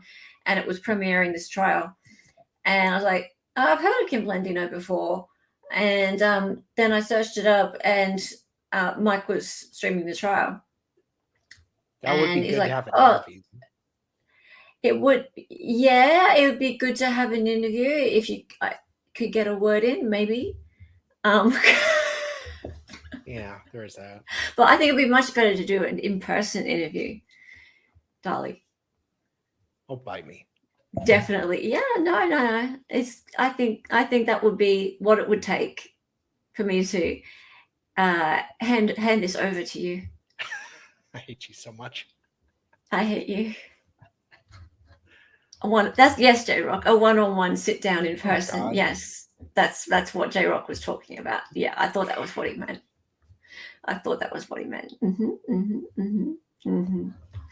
Good to see you here, Arima. All right, let's keep going. I went to trial for not having a driver's license. I was found not guilty. Unfortunately, this is not a certified copy, but I can certify under penalty of perjury that they were found not guilty, showing the same documents that were presented here in the prosecution's exhibit, and then on my exhibit, I was found not guilty of driving without a valid, the same charge here of a valid driver's license. So that was there was no judge or jury, obviously. That was Judge Roger in municipal court, Susan Roger. Exhibit P. Uh-oh. I pulled those statutes out of there. Joe, can I get those statutes? Excuse me, I believe you stole a stapler.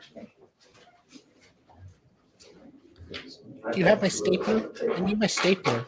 Before I did all this, I wanted to make sure I was not violating the law. I don't want to violate the law. As a matter of fact, presently, and I'll have this in a subsequent exhibit. I'm sure he does plenty of. I am mandated under conditions of my probation to obey all laws, local, state, and federal. And of course, if any of those happen to be in violation of the Constitution, I still have not been negated the possibility to make a constitutional argument. The statute is unconstitutional at the time.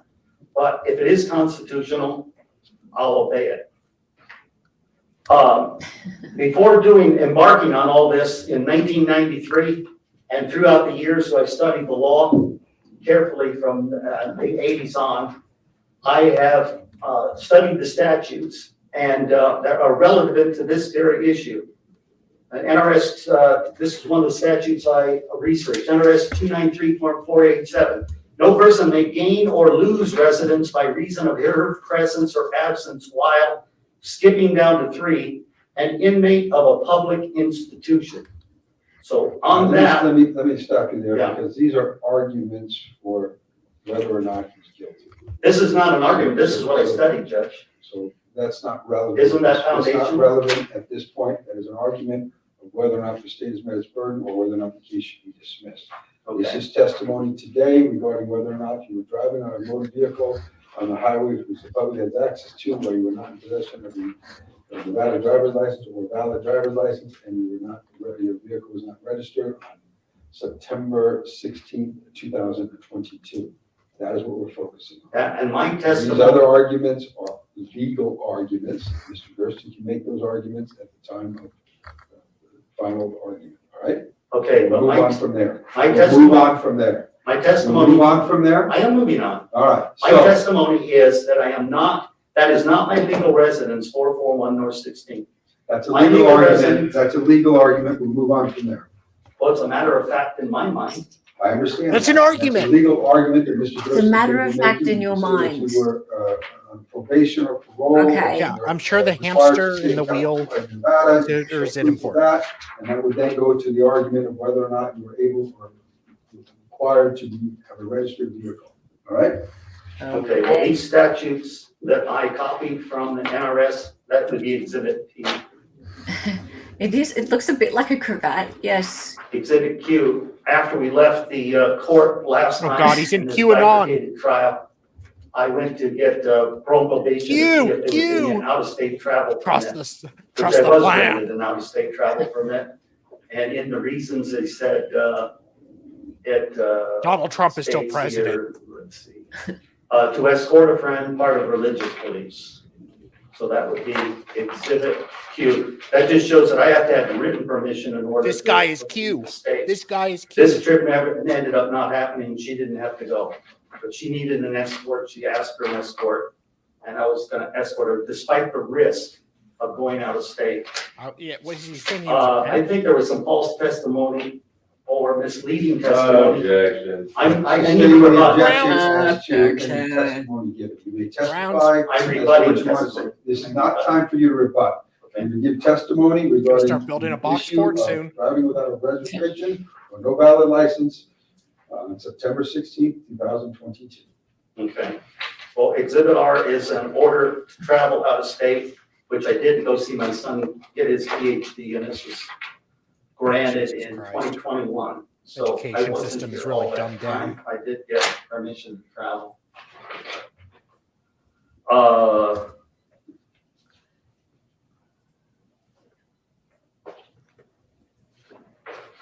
Let's see.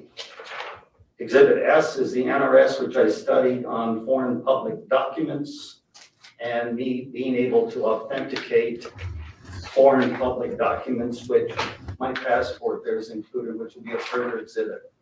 This is my judgment and conviction, which relates to residency in the trial and puts me on probation.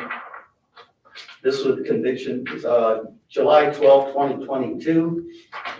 And the judge ordered, you shall not leave the state without first obtaining written permission from the Division of Parole and Probation, which is what that document did. Didn't need to use it. So that makes me a prisoner of parole probation. It was the amended judgment and conviction. Now, this amended judgment and conviction came right after the jailing of me, and so the judge added this provision in there. Do not drive a motor vehicle in the state of Nevada without a valid driver's license issued by the state of Nevada and the Department of Motor Vehicles. I have not violated this order, not even 1 inch with that truck. I did not drive, even though I think she went beyond her scope. with that order, but it did not violate it. That's Exhibit U. At this point, Your Honor, I'm just gonna move to strike all of it. Is it right? Well, I think there's some relevancy regarding his JOCs, not the argument that he is making, legal argument, is that he is a prisoner of this and is unable to get registration because of that. So that does become somewhat relevant. And then on the argument part, I object as an improper. And I agree with you. I think I made that argument or statement that is reserved for closing arguments. Mm-hmm. So I'll sustain that as to any legal arguments. Go ahead. Stop breaking. My exhibit V, defense exhibit V, is the passport, Kingdom of Israel passport. The district attorney was kind enough to provide me the means to make a duplicate. Everything on this is true. I'm an ambassador of Christ, Kingdom of Israel, born in 1955, tribe of Judah, Israelite, birthplace Great Falls, Montana, produced in August of 5th, 1993, sex male, brown hair, that's Sex on a male. little bit, salt and pepper, hazel eyes. 5'8" when I did A little that, bit shrunk comb about an over. inch and a half. 180, I expanded a little bit on that.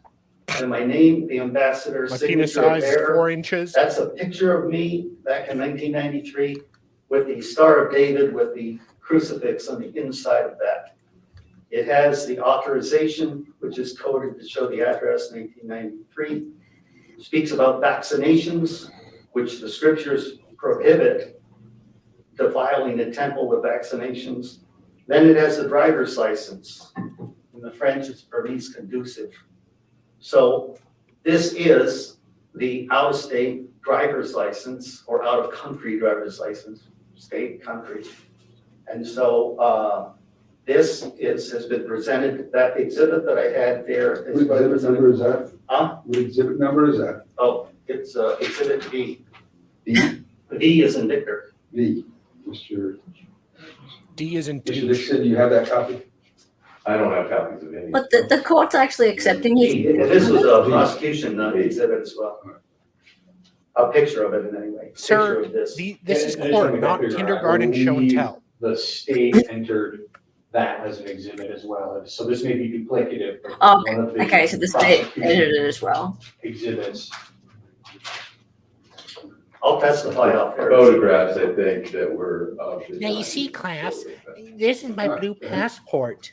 And the These bottom guys it says born in notice, notify in 1955. case of emergency in the Brown United hair. States of All right, America. if we can move on. The Okay, documents there. Mr. This is Dixon. so weird. that's exhibit V.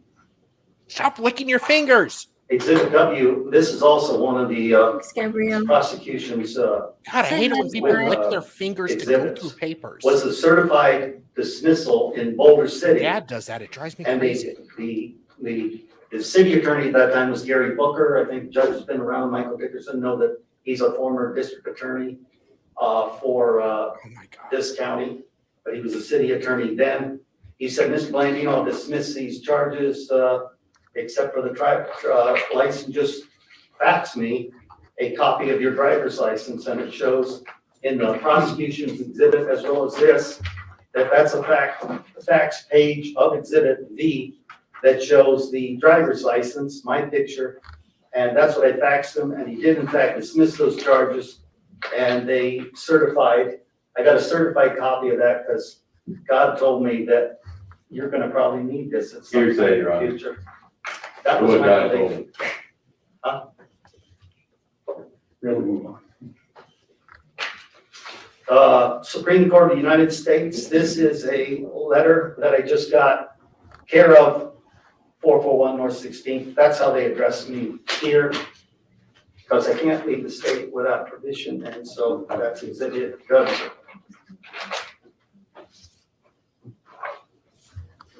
So, on the night I was stopped, the Oh God, now we're there was a getting lady to it. with her light blown out on the passenger side.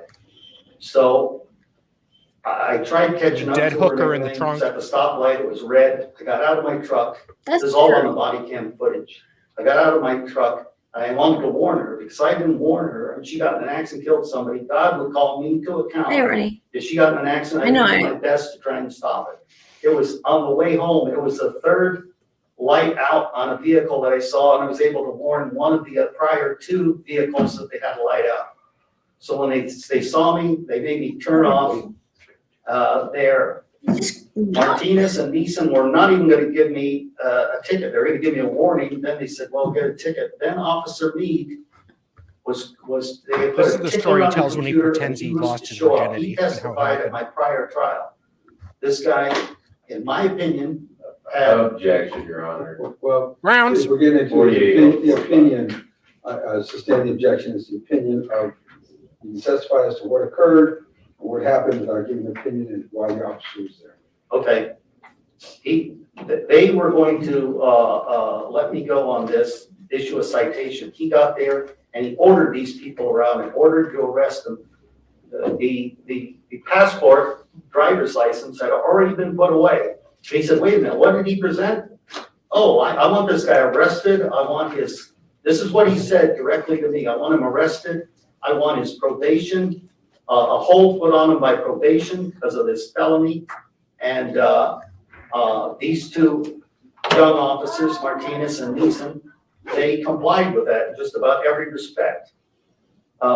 His demeanor was very vicious and hateful. It was obvious that he wanted to hurt me. And so he thought that, well, I'm going to his thinking. But anyway, he ordered them to do so when they weren't going to do that. And so the truck was towed. He ordered those, he pulled the plates off right there and then, confiscated them. I said, "What are you going to do with those plates?" He says, "I don't know. I'm going to turn them in." They never got any evidence as far as I know. And I took a full day to try and track down where those plates were, but it was to no avail. There was no way to recover. So I had to get plates for that truck. After I got out of the tow yard, put it into the driveway, didn't drive it again since, or travel in it or anything. So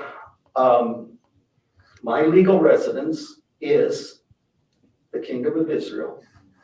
I haven't In a been there van yet. down by the river. He hasn't been there I yet. travel a great deal. Montana, Arizona, I did. And Did he so just say my legal I was residence well aware of the is Kingdom of law. Israel, but I haven't looked- been there yet? Yeah. Yep. So that makes no sense. Zero sense. He's renounced his citizenship of the United States. His legal residence is the Kingdom of Israel, but he hasn't been there yet.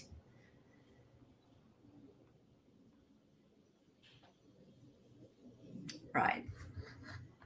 The law on seasonal residency and so on and so forth.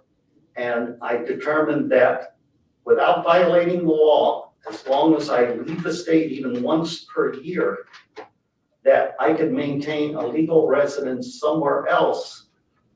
And I could maintain even other residences like in Arizona and then Montana, which I've been back to Montana and Arizona since 1993. And I've traveled in that vehicle. In the Kingdom of Israel, I'm licensed to drive conventional motor vehicles, bicycles, horses, carriage.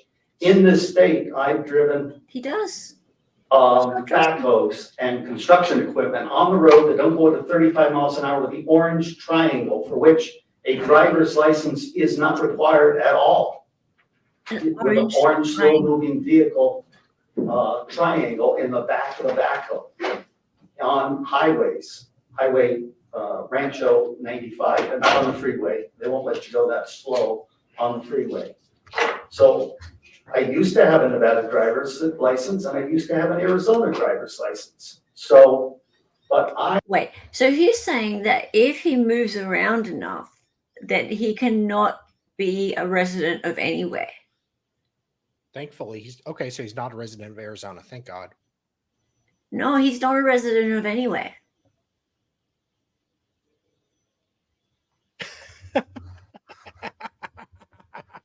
Who the hell is this? Hello. Is that you, Snivels? Well, no, you're a little worried, aren't you?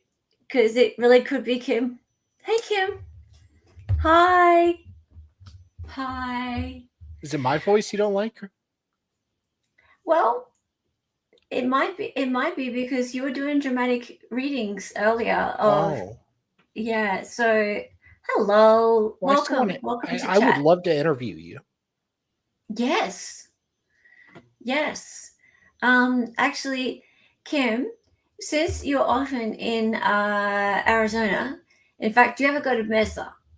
Because in Mesa, this man here, he lives there, and he has 2 cats and quite a nice condo, and he would love to have you visit.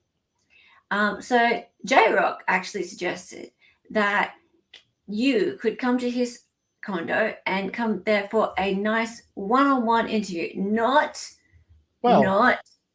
this sort of interview, like just on screen.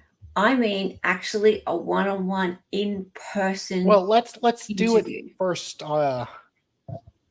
Just make it easy on him because he'd have to travel. He's in.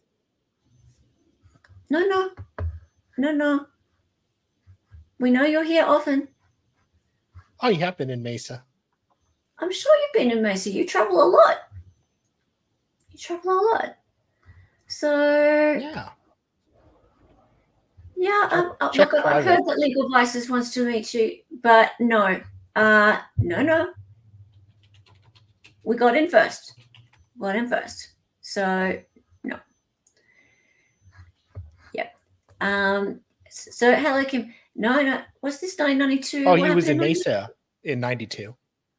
Okay, well that was a long time ago. It's time to go back. Do you sell the red T-shirts?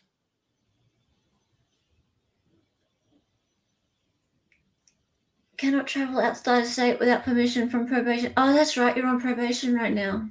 Hey, Kim. I don't know if you're available right now, but do you have like headphones, earbuds, and you have a microphone available? Because we can send you a link. Do you want to come on stream? Just let us know.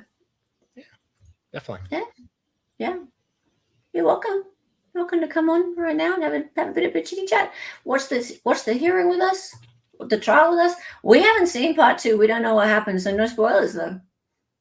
No spoilers. Yeah. I had to go what? Had to get 24 minimum to silk screen. Yeah, okay. I'm a graphic designer. I know exactly what you mean. 24 minimum. Costs so much. Yeah, can't right now. That's a shame. Yeah. Well, look, anytime you want, you can message me.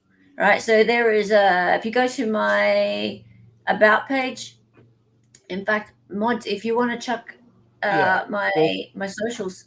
Yeah, I'm gonna do that right now. That'd be cool. Yeah, you can message me and I can send you a link whenever you like. We can do a interview or something. That'd be fun. But yeah, thanks for hanging out. We'll watch the rest of this. Yeah, maybe later.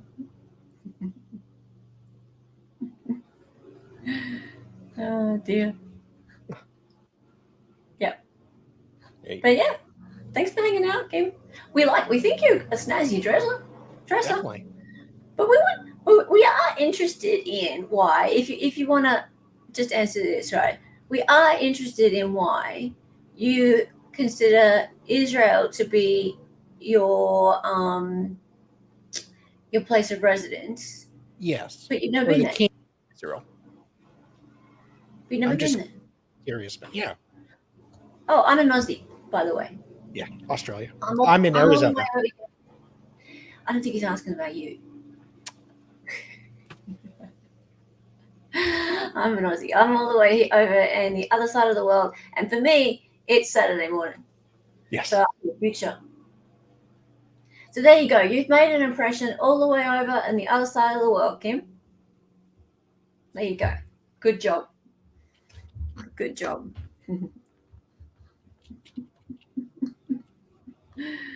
Oh, dear.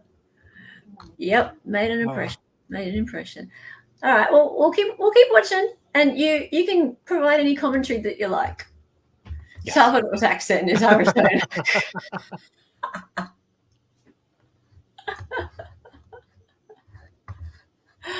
Oh dear. I want what my king wants. He wants maximum amount of freedom. So long as we love our neighbor as ourselves and love God with all our might and do no harm, there is no harm that is done. I have people that will monitor whether, once you get to a certain age, whether you're capable of driving. My mom gave up her capability of driving because she was not able All to do right, it. we can move on from there, all right? So anyway, my understanding of all of this stuff is that this is a valid license. I believe that I've had it ratified by the Boulder City Court, by the municipal court. I've been stopped by other officers. They look at it and they say, that doesn't mean anything. Sometimes they have written me a ticket, sometimes they haven't. But the validity of this, I believe, even if there's any kind of dispute, it's arguable that this is a permissible thing under the statute. There was no evil design. If there has been a mistake of fact in that, whether this is a valid driver's license or not, it is not geared toward any kind That of makes sense. thing to harm anybody. I know I'm capable of traveling in a car, driving in a car, a horse-drawn carriage, whatever. I have the capability to do that. And the statute, as I read it, says a valid driver's license. And to me, there is no reason under my religious beliefs and practices that this shouldn't be held up as valid. It has, as far as Judge Roger was concerned, the Boulder City Court was concerned, other police officers are concerned. I think it was just my misfortune that Detective Meade. So, Kim, I mean, here's the thing though, right? Like you've not ever been there. More so, why? Okay, the next question. So why did you decide to renounce your citizenship of the US, but you've not left the US? And like, no judgment. Yeah, no judgment. No judgment. I'm just curious. Just a question. We'll keep had an axe to grind with me. And so that's why, he charged initially, because I had this and a duplicate. There's two of these. I had a duplicate just in case one was lost. I was initially charged with 2 counts for having the same document, which to me was just incredibly bizarre. So again, just to wrap up, my legal residence is not there. I would be able to travel. If not, I would love to go to Israel, especially now that World War III has just begun. And, well, you're not wrong there. To maybe help out in that cause. The state of Israel, it's held under stewardship. Well, they did say that you're supposed to do that. And travel to Montana and then to Arizona and all, but it would have been foolish for me. Those permanent plates on that truck. So you are a U.S. citizen. Or something, so you don't have to mess with it ever again. But if a vehicle in Montana is 11 years or older, you're allowed to get permanent plates. You pay somewhere around, or you remit somewhere around 3 years worth of normal registrations, and then it's permanent for as long as you own that truck. As far as they're concerned, until the year 99, those plates are good. I can understand and so that. if you can keep a truck alive that long, well, God bless you. So, as I look at the law, I've heard over and over again. Okay, so Kim, do you know what the term based means? So J-Rock is saying that you're based. I was right, this man is based. That means like you're like the coolest of cool. Okay, I was critical earlier, but you're starting to grow on me. Your answers are actually, you seemed kind of silly, but answering these questions, they make sense. Whether or not I agree, I kind of do. I mean, I understand where you're coming from. So they have a basis in fact. It is a great compliment, Kim. It is, yeah. Being called based is a great compliment. I mean, yeah. Okay. The more I just learned of you today. So I'm ignorant still. I'm still learning, and I'm starting to like what I see. I'm not fully convinced yet of your arguments yet, Kim. I gotta say, Hey. but good for you for turning up. And also, like, I've got to say, like, I appreciate someone who is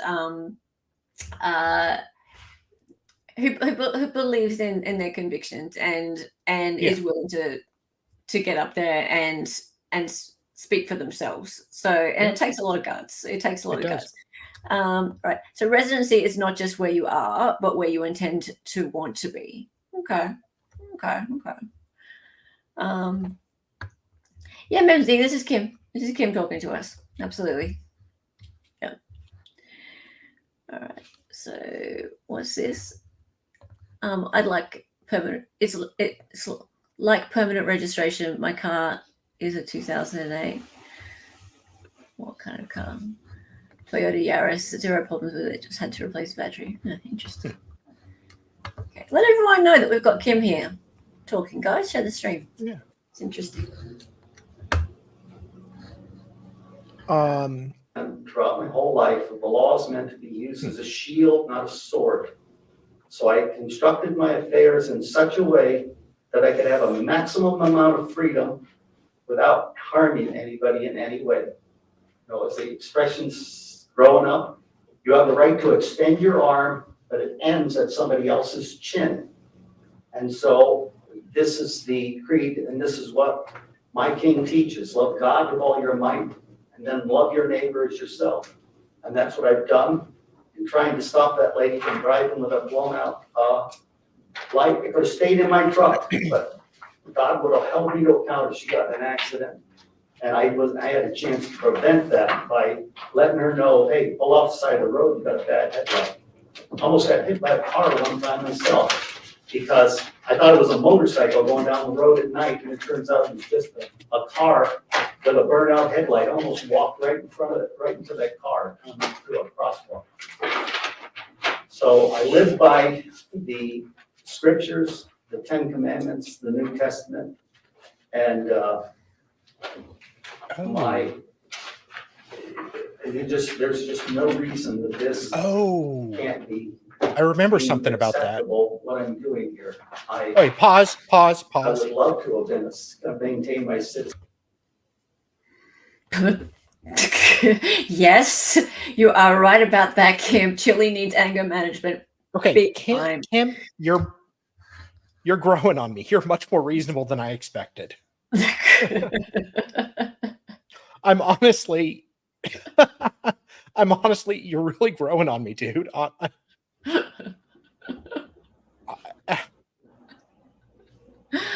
You're not just, yeah, okay. Wow. Wow.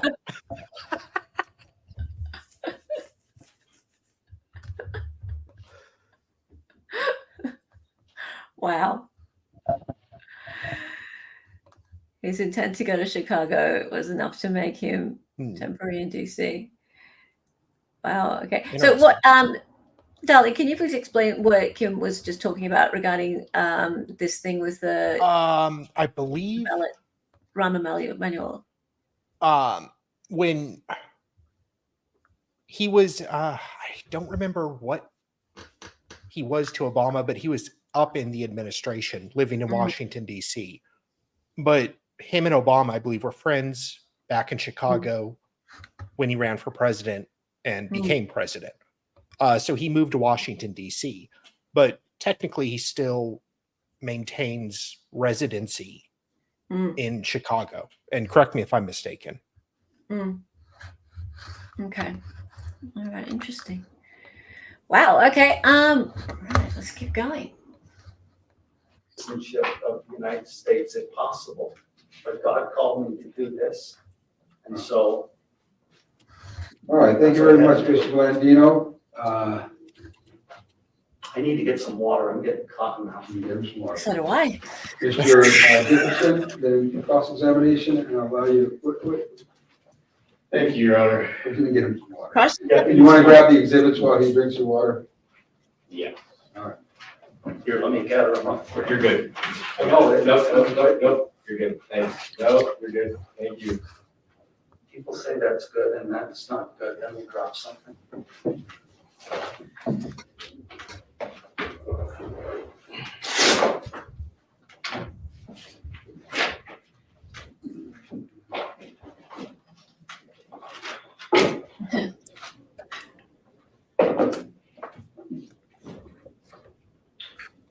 So you are a convicted felon.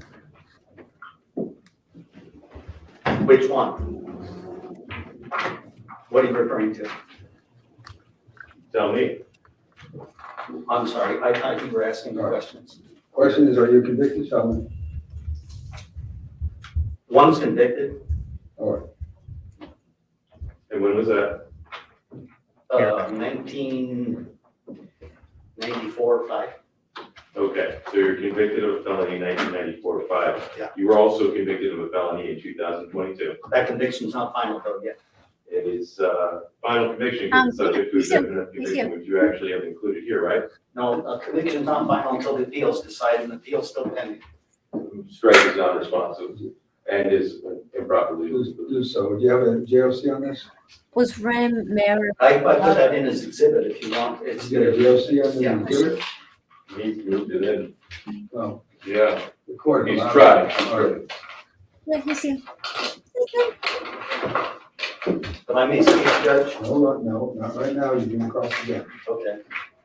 Well, while he's looking for that. Do you know what No, number that no. is?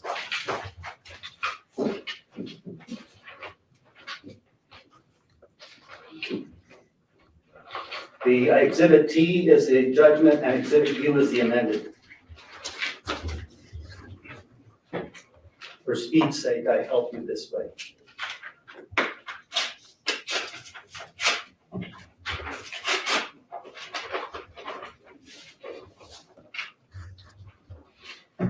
If this is gonna take a minute, I could use the bathroom. No, you cannot. Fair enough. You have to sit right there. If I did it, Mr. Dickerson, hold on. Wait, you don't allow you to use the bathroom? Give him a bathroom. Give some questions you wish to ask him, maybe we get this done quickly. Why didn't you let you use the bathroom? Plenty of questions. I just, I'm sorting through his exhibits here, Your Honor. So, Your Honor, when Mr. Blandino brought out his exhibits, it was, I think, decided that, and Mr. Dickerson said, I want some time between this time. Just take a bathroom break right now. I'm good. Well, you know, he needs a bathroom break, I'll give him a bathroom break, that's all this covered in local. Mr. Blandino, you're still under oath, you're gonna be able to, go take a bathroom break in 5 minutes on this matter, be back here, all right? I'll be less than that, but thank you, Judge. Sorry about that. Mr. Dickerson snuck Thinks in he's a and judge speaking. sometimes. He's a sneak. All right, State of Nevada versus Kim Dennis Blandino, 22 CR 041030. Mr. Blandino did take a break to go to the restroom, just so you understand you're still under oath and under perjury. Right.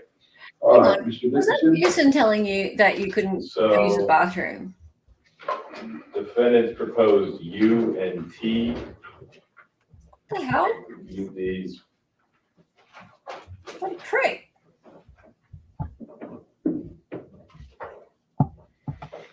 You got exhibit We would have. 5. And once I got the exhibits that you had, that had been admitted already previously. Yeah, if I could get all my exhibits, that'd be awesome. I have no objection to U and T being admitted. The remaining will come in as court exhibits.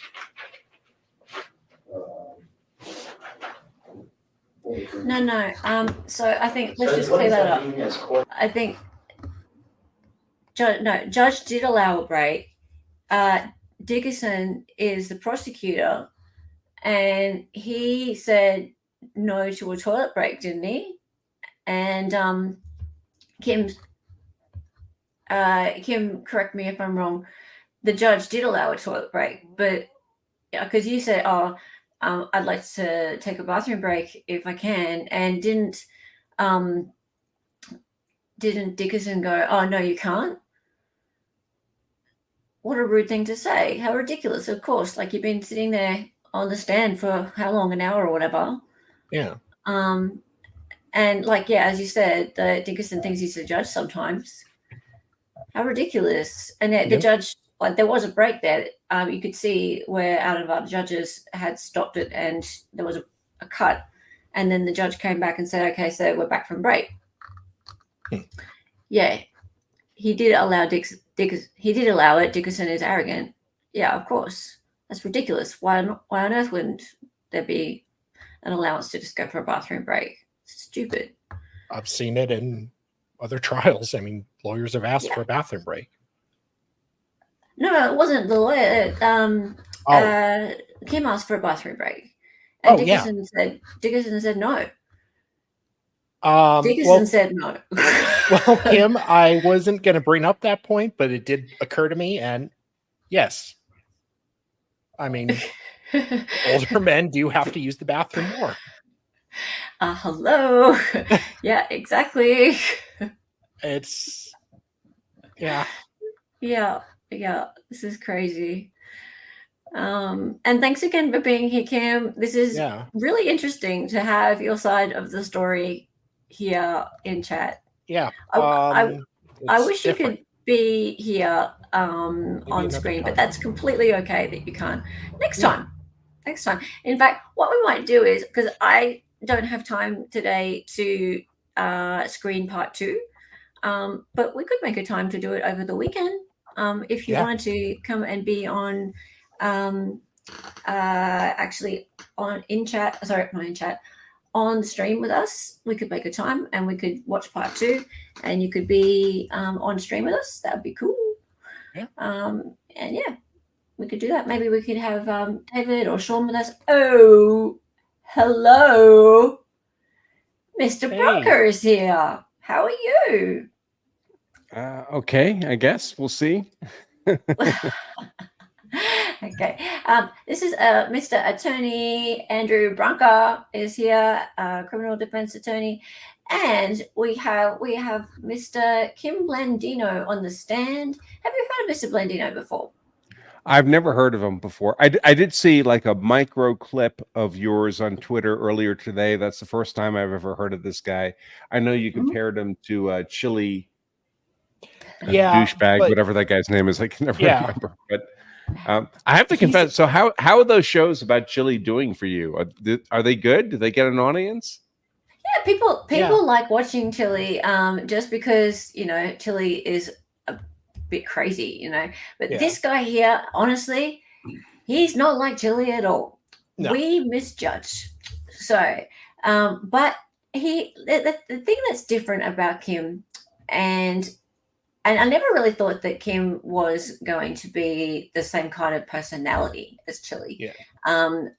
Chili's very loud, and as Kim just mentioned in chat, he has anger issues. I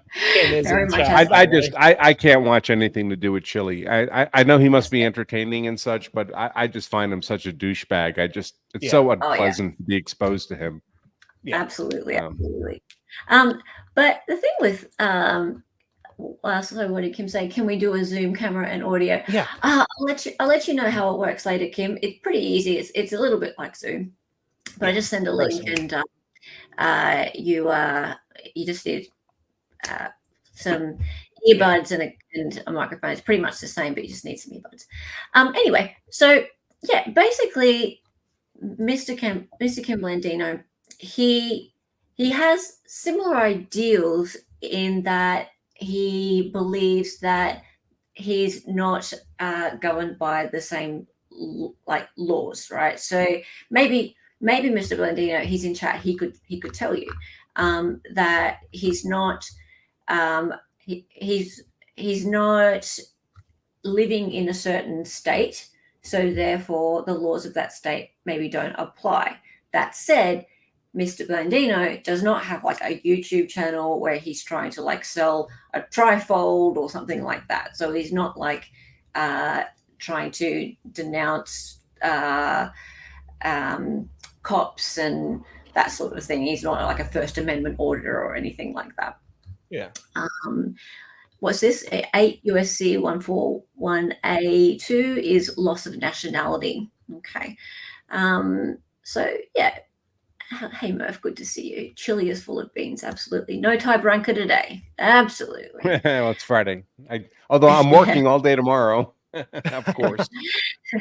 So what Mr. Blandino is in court for today is for having no license in Nevada. For what? And no driver's license. Okay. Yep. And the argument, and correct me if I'm wrong, Mr. Blandino, is that you don't reside in Nevada. Yes. You don't reside in Nevada, so therefore you can't have a license in Nevada. You're also not a US citizen and can't get a license in Nevada, so therefore you're not breaking the law. Yeah, of course, Am the I court's correct? saying we don't care how you do it. You need a driver's license of some sort, right? Yeah. Correct. Yeah. The trouble is, and it's not that I'm unsympathetic to Mr. Blandino's philosophical legal position. The difficulty is, in the real world, the government has the power. They have the guns, they have the cops, they have the courts, they have the jails. And whatever the merits of your counter argument, if they disagree, you lose. They have the power and authority to lock you in a cell, no matter how meritorious your position might be. So I don't tell people what to do. So I'm not telling Mr. Blandino to change anything about what he's doing. I mean, if he feels this is a meritorious fight against the state or whatever, I'm not trying to put words in his mouth, whatever his position is, that's great. I mean, do what you think is appropriate and best. But don't be surprised if you end up in a cell, because that's how the real world works. I think that's already happened, Mr. Blandino, hasn't it? On a few times in the past. Yeah, you're correct, Andrew. Power is power. Power is power. Yep. Yeah. Listen, there's lots of things about America I don't like that I think are wrong and unconstitutional and facially inappropriate. And I try to fight for what I think is right too.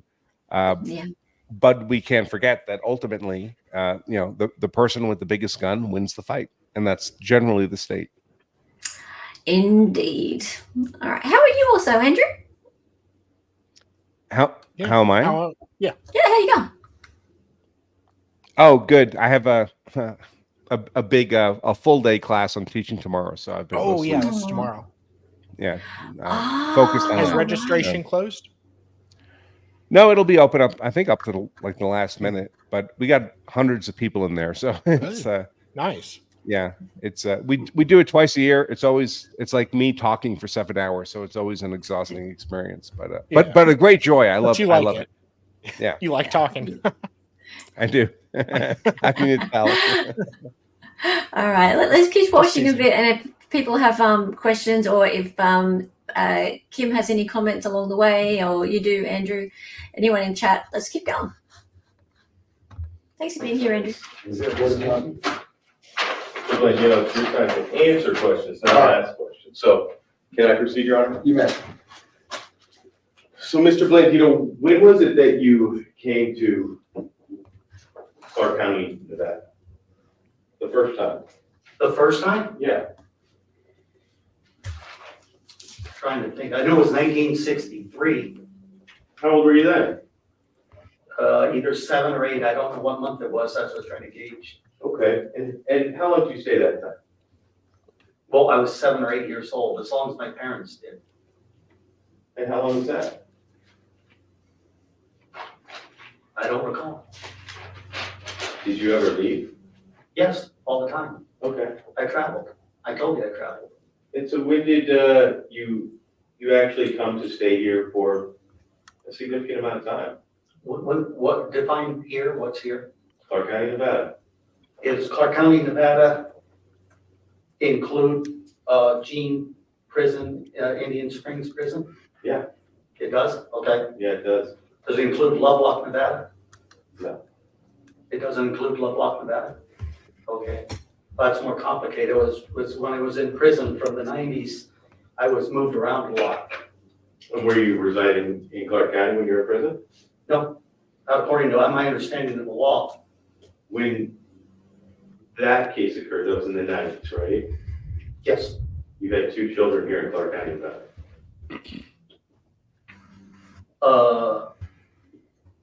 Are you asking if they were born here or they were They were here. at the time? Yeah, right, yes. Okay. And so at that point in time, you had children here in Clark County, Nevada. Ultimately, you took them out of the state of Nevada, right? Ultimately, what, You know, without getting into too much of what occurred there, right? You're ultimately convicted of taking them out of the state of Nevada, but you took them from here, from Clark County, right? yeah, went to Montana and then later to Arizona. And I was picked up by the FBI in Arizona for clarification. Okay.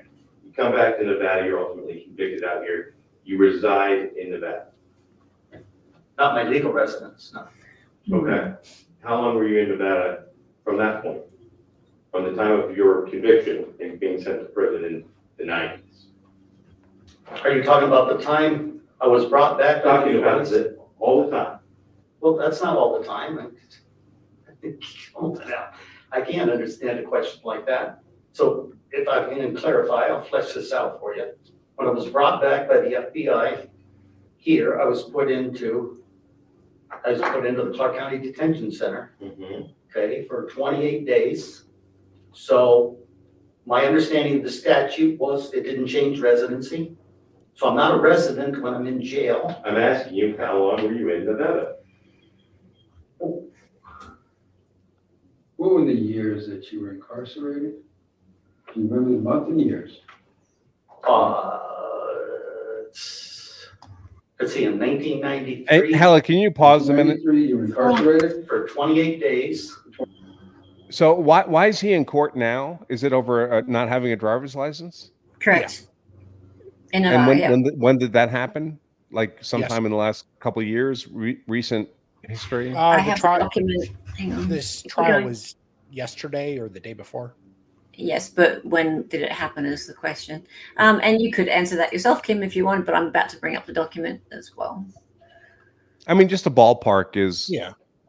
Yeah. But do I understand correctly? He doesn't have a driver's license from anywhere. That's my Montana. understanding. Oh, there we go, Kim. Oh. September 16, 2022. So What's the charge? The charge is driving without a driver's license? correct. Yeah. Yeah. And he doesn't have a driver's license from anywhere. Or is it? Montana, I believe, but not Nevada. But that shouldn't matter. Oh, well, that shouldn't matter.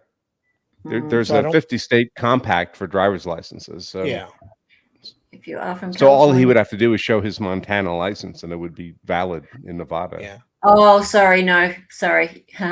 Yeah, no, the driver's license is from the Kingdom of Israel. And can you go ahead and Okay, explain again what the Kingdom of Israel is for our guest?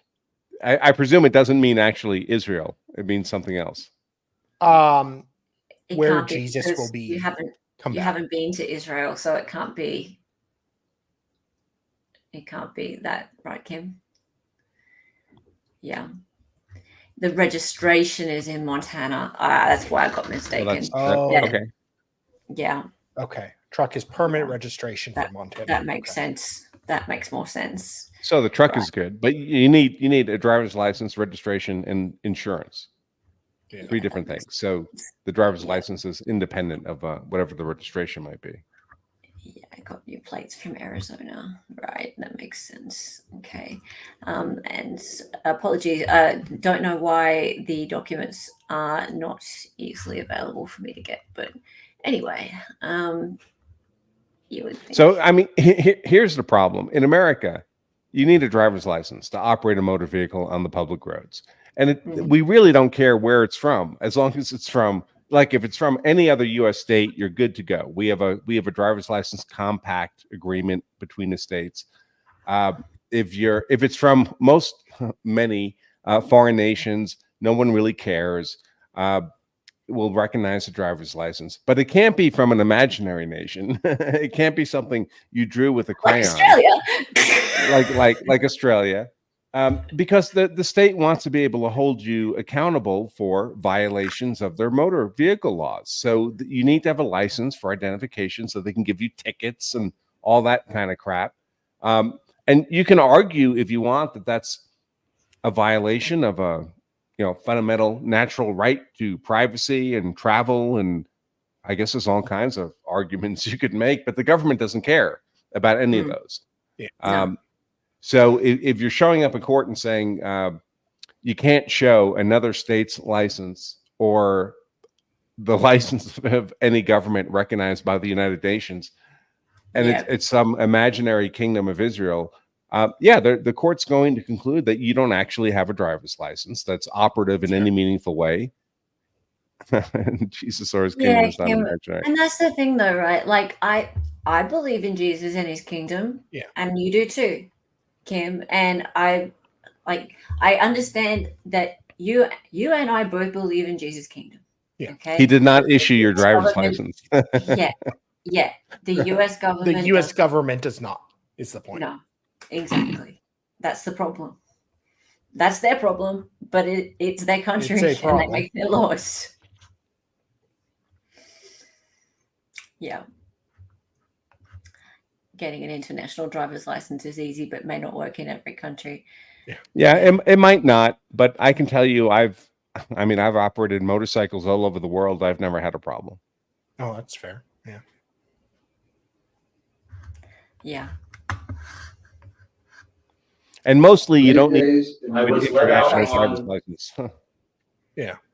Sorry, Branka. Sorry to interrupt. What did you say? There's this thing you can get. It's called an international driver's license. Here in America, that we have a group called the American Automobile Association, AAA. You pay them some money, they'll give you what they call an international. You don't need it. It's garbage. Don't do that. Just bring your American license. It'll be fine. Yeah. All right. So On bond, so I was still a prisoner. So in '94, were you in Nevada? Physically in Nevada? Yeah, I was a prisoner in Nevada. '95, were you physically in Nevada? Yeah, I was a prisoner. '96, were you physically in Nevada? I was a prisoner in the Department of Prisons. '97, you were in Nevada? Is a lawyer here the state? In the prison. '98, were you physically in Nevada? Part of it, I got released on When did May you get released? May? 27 of 1990. Is the So lawyer what's the- happening here? So is he's the defendant? Is he being questioned by the state? Has he taken the stand? Yes. Yeah. We're on All right. So cross-examination right now. Yeah. we're on cross. Yeah. Okay. All right. Just so I understand what the Yeah. So stature is here. yeah. So Michael Dickerson, Esquire, he's the prosecutor. Yeah. Oops, sorry.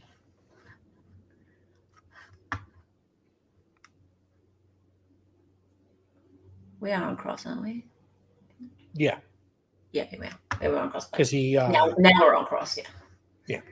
8, I believe it was. All right, in 1990, May or June of 1998, were you physically in Nevada?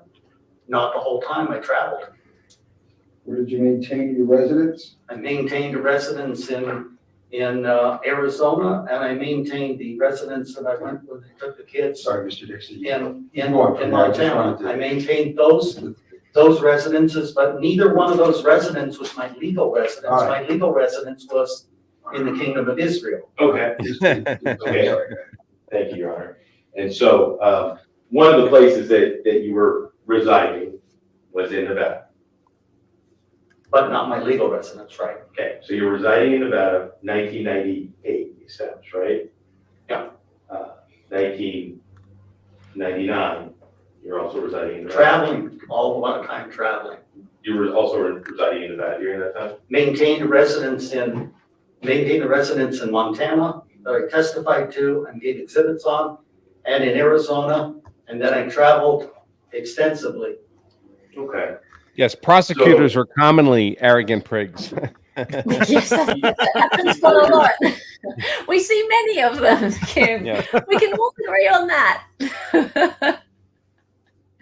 You'd be welcome here on any panel any day, and you'll probably find that we'll all agree on that.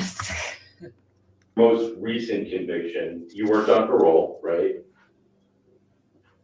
I'm sorry, I'm not understanding that.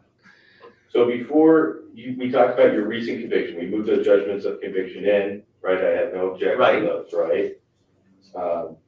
Everything with that case starts happening, but before you're arrested on that case. You weren't on parole from your prior conviction, right? What time are we talking? I'm confused. Let's say early 2019. Okay, so early 2019. Yeah. Okay, traveling. Okay, travel. Yeah. But you had been staying for some time with a woman named Edie Pendergrass. Yes, right. Evelyn's her full name. We just shorten it. But I was. How long did you reside with her? Well, traveling, but I checked in on her as much as I could. She was had some health problems I had to take care of. In fact, I mean, over and over in your court case, you'd indicated to the court, including Judge Levin multiple times, that you had to be out here in Clark County, Nevada at 44116 North 16th Street, right? To take care of Evelyn Pendergrass, right? She did not require 24-hour care. Okay. So I could still travel. Okay.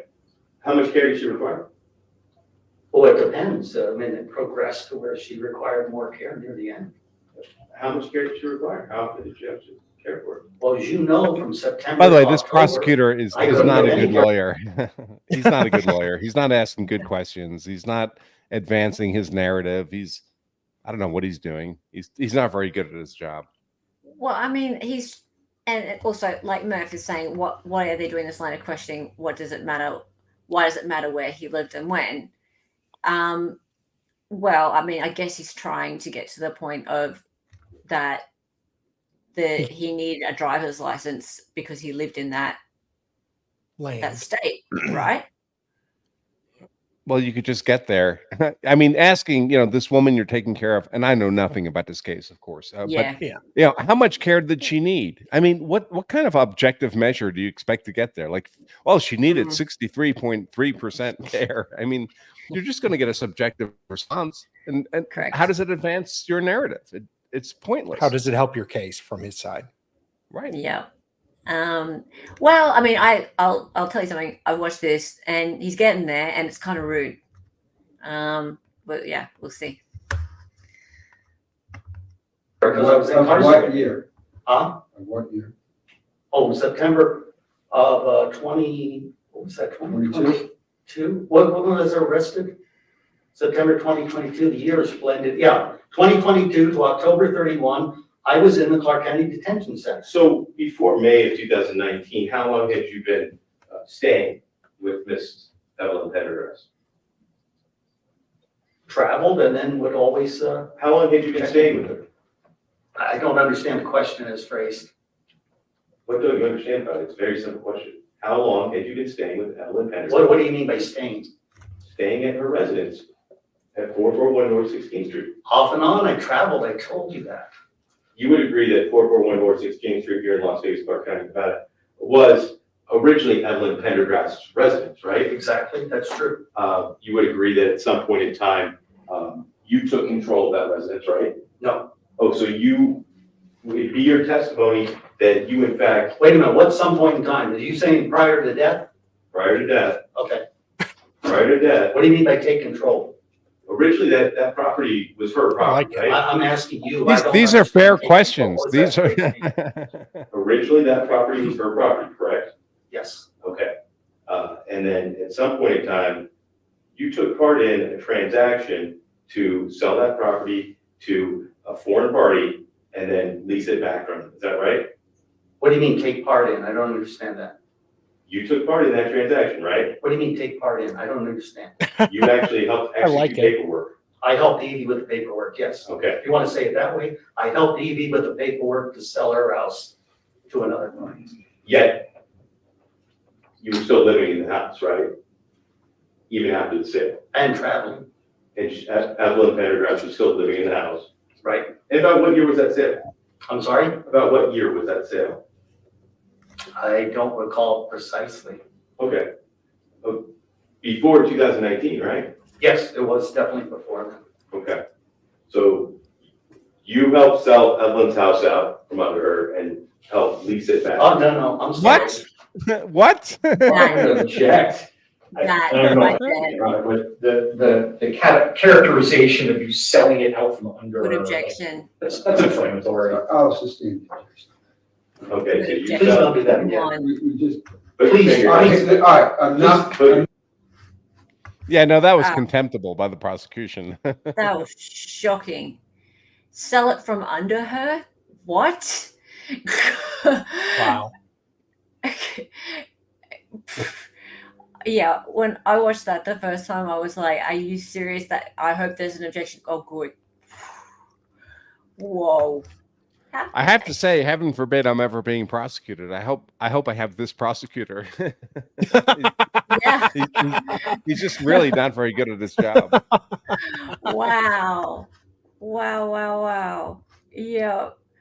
Yeah, that's ridiculous. Goodness me. I'm sorry. I'm sorry that happened to you, Kim. Dear me. I mean, I don't agree with everything you're saying, Kim, but like to have that kind of thing thrown at you, I'm glad that your counsel objected to that. No. Yeah. All right, this is enough. He's trying to antagonize Mr. me, Judge. Blandino, just answer the question. But he said he's trying to Mr. Blandino. antagonize me. He's trying to push my Mr. buttons. Blandino, it is enough. I think you should All right. reprimand him right now. Move on. Sell it out from under her. All right. Ask the question, Mr. Pull the rug out from under Mr. Blandino, if you have one more I get outburst, being you're gonna pissed. move from the stand. I'm sorry, Judge. I apologize. All right, let's go. Go ahead and ask the questions. The residence was heard before that, is what I'm saying. Before what? Before you helped her sell it to a foreign investor and then rent it back from them, right? Yes, it was hers. Okay, and she was an elderly lady at the time, right? Define elderly? How old was she? Good. Since I don't know the I like exact that. year, she was in her 90s. Okay, I was hoping she'd make it to 100. okay. And you were living with her, helping her, And traveling. and that's before 2019. Right. Okay. And then come 2019, May, in fact, 2019, you were not on parole for your prior conviction, right? Oh, on the one from the 90s. Yeah. No, I was not on parole. Okay.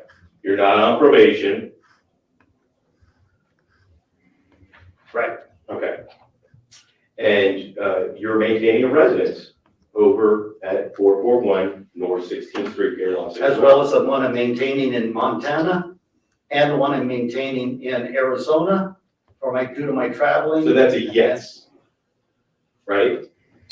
Yes, with an explanation. Okay. So yes, you're maintaining a residence there, 441. Well, North. actually, and technically, Evie's maintaining. Okay. Well, you had a room there, right? She made a room available to me, You would sleep there, right? not always, But you would from sleep time there. to time, yes. Okay. You had an office there. Well, it was a bedroom office, you've seen it in the pictures. Yeah, you had lots of documents that you're working on there, Right. right? And that's where you maintain your documents, right? Not all of them, Okay. Where were the other ones? storage, Where was that storage? don't recall.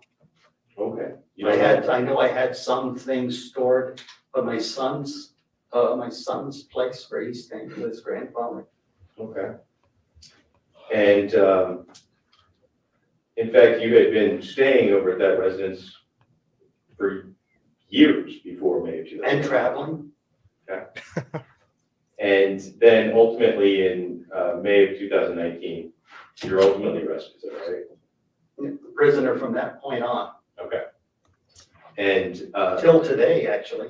until today, you're still staying at 441 North 16th Street, right? And traveling. Now, since this point, Evelyn Pendergrass has died, right? Well, she died March 23 of 20, wait a minute.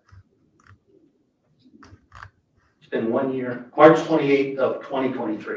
Okay, so March of 2023, Evelyn Pendergrass dies, and you're still living in the residence from that time forward.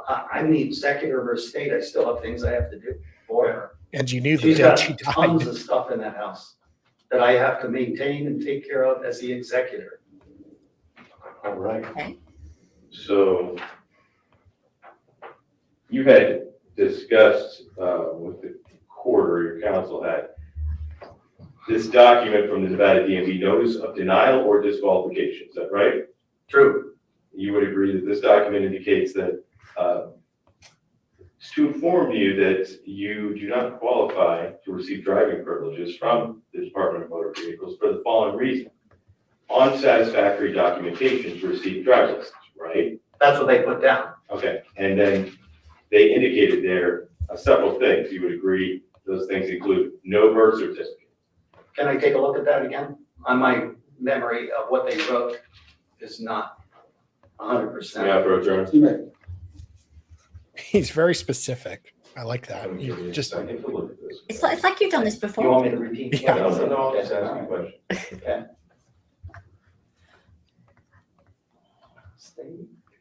State. Yeah, okay. Good. Looks good. That refreshes your. That doesn't mean I can't forget it by the time you get over there. The memory's not what it used to. Well, we can keep this. Okay. So that would include no birth certificate, right?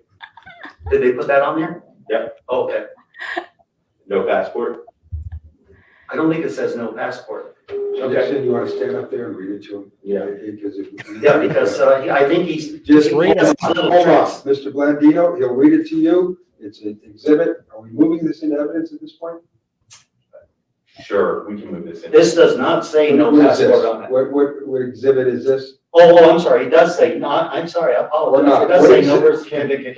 Just, The exhibit. What's the exhibit number or? if we could just make this next in line for the state, that's fine. I think that's 6. Yeah. Well, I had put an exhibit Oh, letter on. then we're gonna make it that. What exhibit is it? Defense exhibit what? You've got the list there. Are you asking me, Judge? Would be exhibit G, Your Honor. Exhibit G. Defense Exhibit exhibit G, G, will yeah. stipulate to a minute at the time of preliminary hearing, right? Yes, Your Honor. Or, I'm sorry, trial. Back me up. he's a good witness. All right. So that's that. So, Mr. Blandino, thank you very much for being here. I would like to now just hang on a second.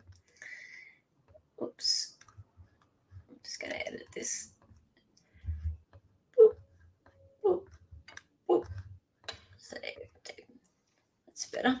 Okay. So, thank you so much for being here. I have just, yeah, that's what I have to say. Kim, will you be coming on Excited Utterance next live?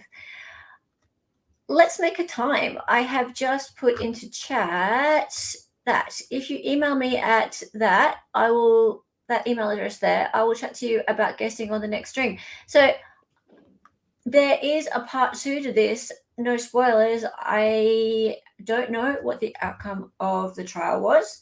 Part 2 is available on our Nevada judges. Anyone who wants to skip ahead, I can't stop you. Yeah, we'd love to have you on. If you want to come on, you're more than welcome. I know that you're not available today, but it's really, really simple. It's pretty much like going on a Zoom meeting, except that you need some earbuds. Okay, so earbuds or headphones, something like that. It's like OnlyFans, but less money. Yeah, kind of, except I'm not. Well, and more clothes. Nothing's coming off. Nothing's coming off. I'm not getting my feet out. No, no feet. No feet. No feet. No feet. No feet. But yeah, we'd love to have you on. It'd be great to chat with you. We're pretty friendly. See? Yeah, we've been pretty friendly today. Yeah, and we'll give you a fair shake. Absolutely. Fair shake, yeah.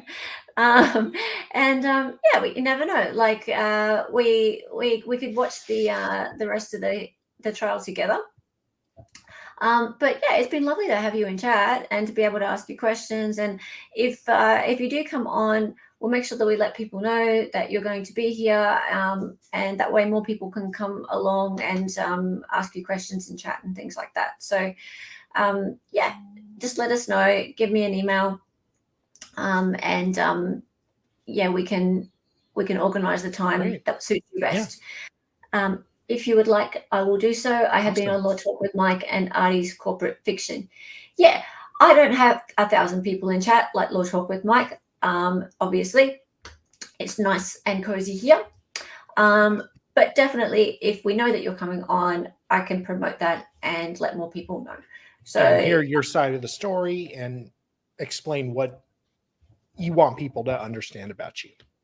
yeah, we'll just give you a chance to chat, to talk. So we like to hear everyone's side here. So yeah, nothing wrong with cozy. Nothing wrong with cozy at all. We like that. You've done Zoom before. Yeah, so it's like Zoom, except you need headphones. You can't come onto these without headphones. It will just, you won't be able to hear us talking. But what we could do is we could make it that we could meet up sort of 20 minutes beforehand, make sure everything's working. And that way you get a little bit of a chance to get used to it. But yeah, it'd be great if you could. So yeah, yes, let your people know in advance. Yeah, exactly. Absolutely. But yeah, it'd be so wonderful to have you on. That'd be great. Anytime, maybe over the weekend or during the week, whenever you're ready. No hurry. But I remember that I'm in Australia, so it would have to sort of be late in the afternoon, evening, please. Because otherwise I have to be up in the middle of the night. Yeah. Awesome. Andrew, what do you got going on? Well, funny you ask. Tomorrow I'm teaching one of my law self-defense advanced classes. It's a full day class taught live by me, streamed to people at their computer. It teaches people everything they need to know about how to be hard to convict if they're ever compelled to use force in defense of themselves, their family, or their property, all in one day. Tomorrow, April 20th, go to lawselfdefense.com/advanced for our advanced class information and registration. If you missed this one, it's October 19th before I do it again. We only teach it twice a year. Wow. So, by the way, if you have a conflict tomorrow, I would tell people to register anyway, because we make the recording of the course available to the students for 2 weeks afterwards. So they can watch it at their leisure over 2 weeks. Yeah. Oh, look at that. And I just posted it. Yeah, and I'll say I don't carry a gun normally. I don't have a family. I just me. And frankly, I don't consider the risk of facing the justice system worth it. But if I had a family, people to protect, you need his services. It is terrifying self-defense cases, they go through. Look at the Border Patrol guy in Arizona, how he's being screwed over. Nicholas Mew, Kyle Rittenhouse. Look at Anderson. I mean, just, self-defense or not, he can help you. Yeah, people need to understand how this works, because the criminal justice system, the most operative word there is system. It's a system. It's a machine. It's like a steam era machine with giant gears spinning around. And if you put your arm in there, it just takes your arm off. And the second most operative word is criminal. It's a system designed for criminals, not for law-abiding people. It just presumes everyone fed into the machine is a criminal, because 99.9% of them are criminals. So it's a machine optimized for the criminal element. Law-abiding people do not do well when they're fed into that machine. So learning what that machine finds attractive as a target for prosecution, and therefore what to not do and what not to look like, should be high priority for anybody, especially any American who's actually walking around with a gun. And is a law-abiding citizen. Absolutely. Like, you don't have to be guilty to be convicted. Nope. Innocent people get convicted all the time. All the time. And then people say, oh, well, you can just appeal it. No, that's not how it works at all. You don't just appeal something. That's not how it works. No. That's very nice of you to say, Kim. Andrew does. Yes, very kind. Thank you, Kim. Yes. And Andrew, just before we go, J-Rock's got a question for you. Thoughts on George A. Kelly hung jury at all? I don't think you're covering it, are you? No, I wasn't. But I think George Kelly's the guy on the southern border of the U.S. he says he fired warning shots at some illegal immigrants crossing his property. And he managed to hit one of them, I think, and kill them, or more. I don't know. No, one. They say that's what the state says. He denies it. The defense theory, to my understanding, is that there's like groups that go around robbing immigrants at the border. One of them shot one of the immigrants. Okay, and I guess the forensics evidence is ambiguous, or at least open to that interpretation of the facts. Well, the forensic, it would have, the way the bullet would have had to gone is really sus. But with politics and everything else, they went ahead and tried to convict him. Yeah, so I mean, I don't know the facts of the case. I haven't looked at the evidence. If you're claiming you fired a warning shot and your bullets actually killed someone, then it doesn't look like a warning shot, right? Because you had to aim your gun in the general direction of the person to strike them with your bullets. If the defense is, well, it wasn't even his bullets, it was something else, a bad guy's bullets, a bad guy's other weapon, the state has the burden to prove its case beyond a reasonable doubt. So if the defense can open up a reasonable doubt, the sad part is, well, no bullet would ever be found from a rifle. I believe he fired a rifle. So a rifle round has enough energy that it would hit somebody and go through it. AK-45, so a 5.54 bullet, which is basically an AR bullet. So it's going to be going 3,000 feet per second when it leaves the muzzle. It'll go through a person. You'll lose it in the desert. I mean, you'll never find the bullet. That's not realistic. But it depends on the evidence the state can bring to bear. If the defense can say, "Hey, we don't even know it was our client's bullet. We don't even know what actually killed this person. It could have been." And listen, these people are coming over the border smuggled by cartel folks, right? So there's a rational alternative to this theory, and I understand the defendant's frustration with the situation. I've personally planned multiple motorcycle trips down around the southern border of America and canceled them for several years in a row because I don't want to be down there. I'm scared, and I have a gun. I have a gun. I'm armed, but I don't want to get into a gunfight with a bunch of cartel people smuggling people over the border. No. So I get it. And if I lived down there and everything I had was invested in my home and this stuff was happening across my property, I would be frustrated too. The trouble is, at least at the moment in America, those illegal immigrants and the cartels are a protected political class, and you're not. And it's much the same as what we just saw with the gentleman you had on your show. I mean, I don't buy into his "I'm a citizen of the Kingdom of Israel" stuff, but I do buy into the state has an obligation to prove him guilty beyond a reasonable doubt, and a snarky prosecutor asking stupid questions, to my mind, should condemn that prosecution from the start. I would never convict on that basis. I don't care what the merits are. Do your job. Focus on some kind of narrative of guilt and convince me of it beyond a reasonable doubt before you expect me to put someone in a cage.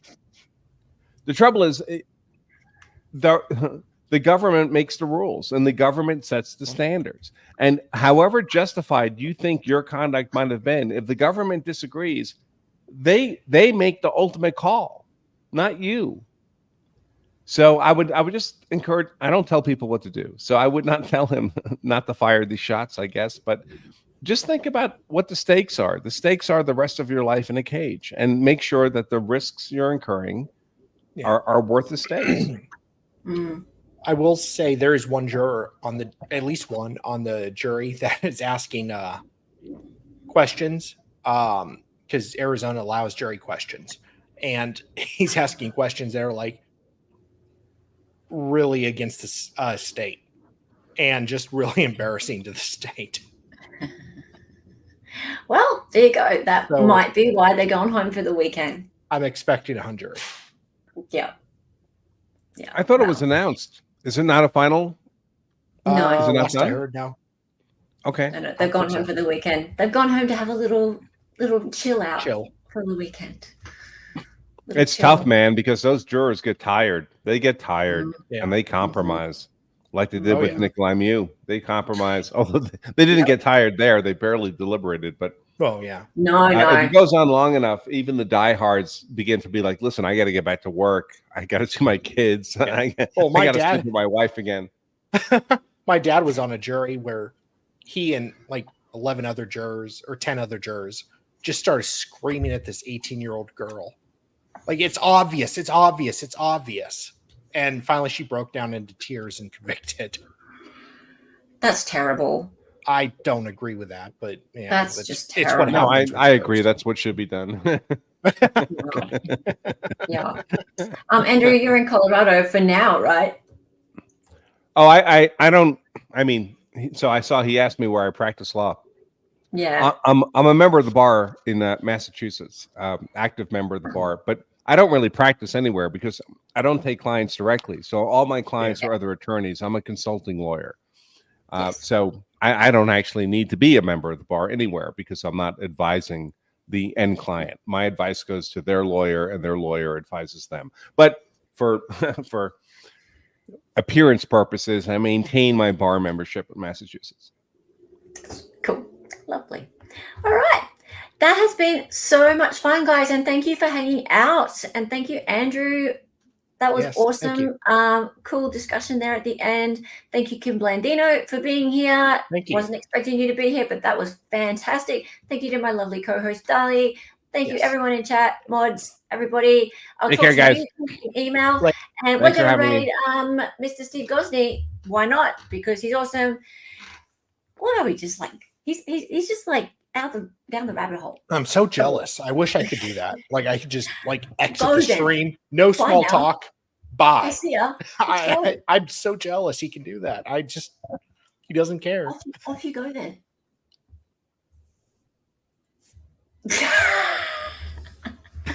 All right.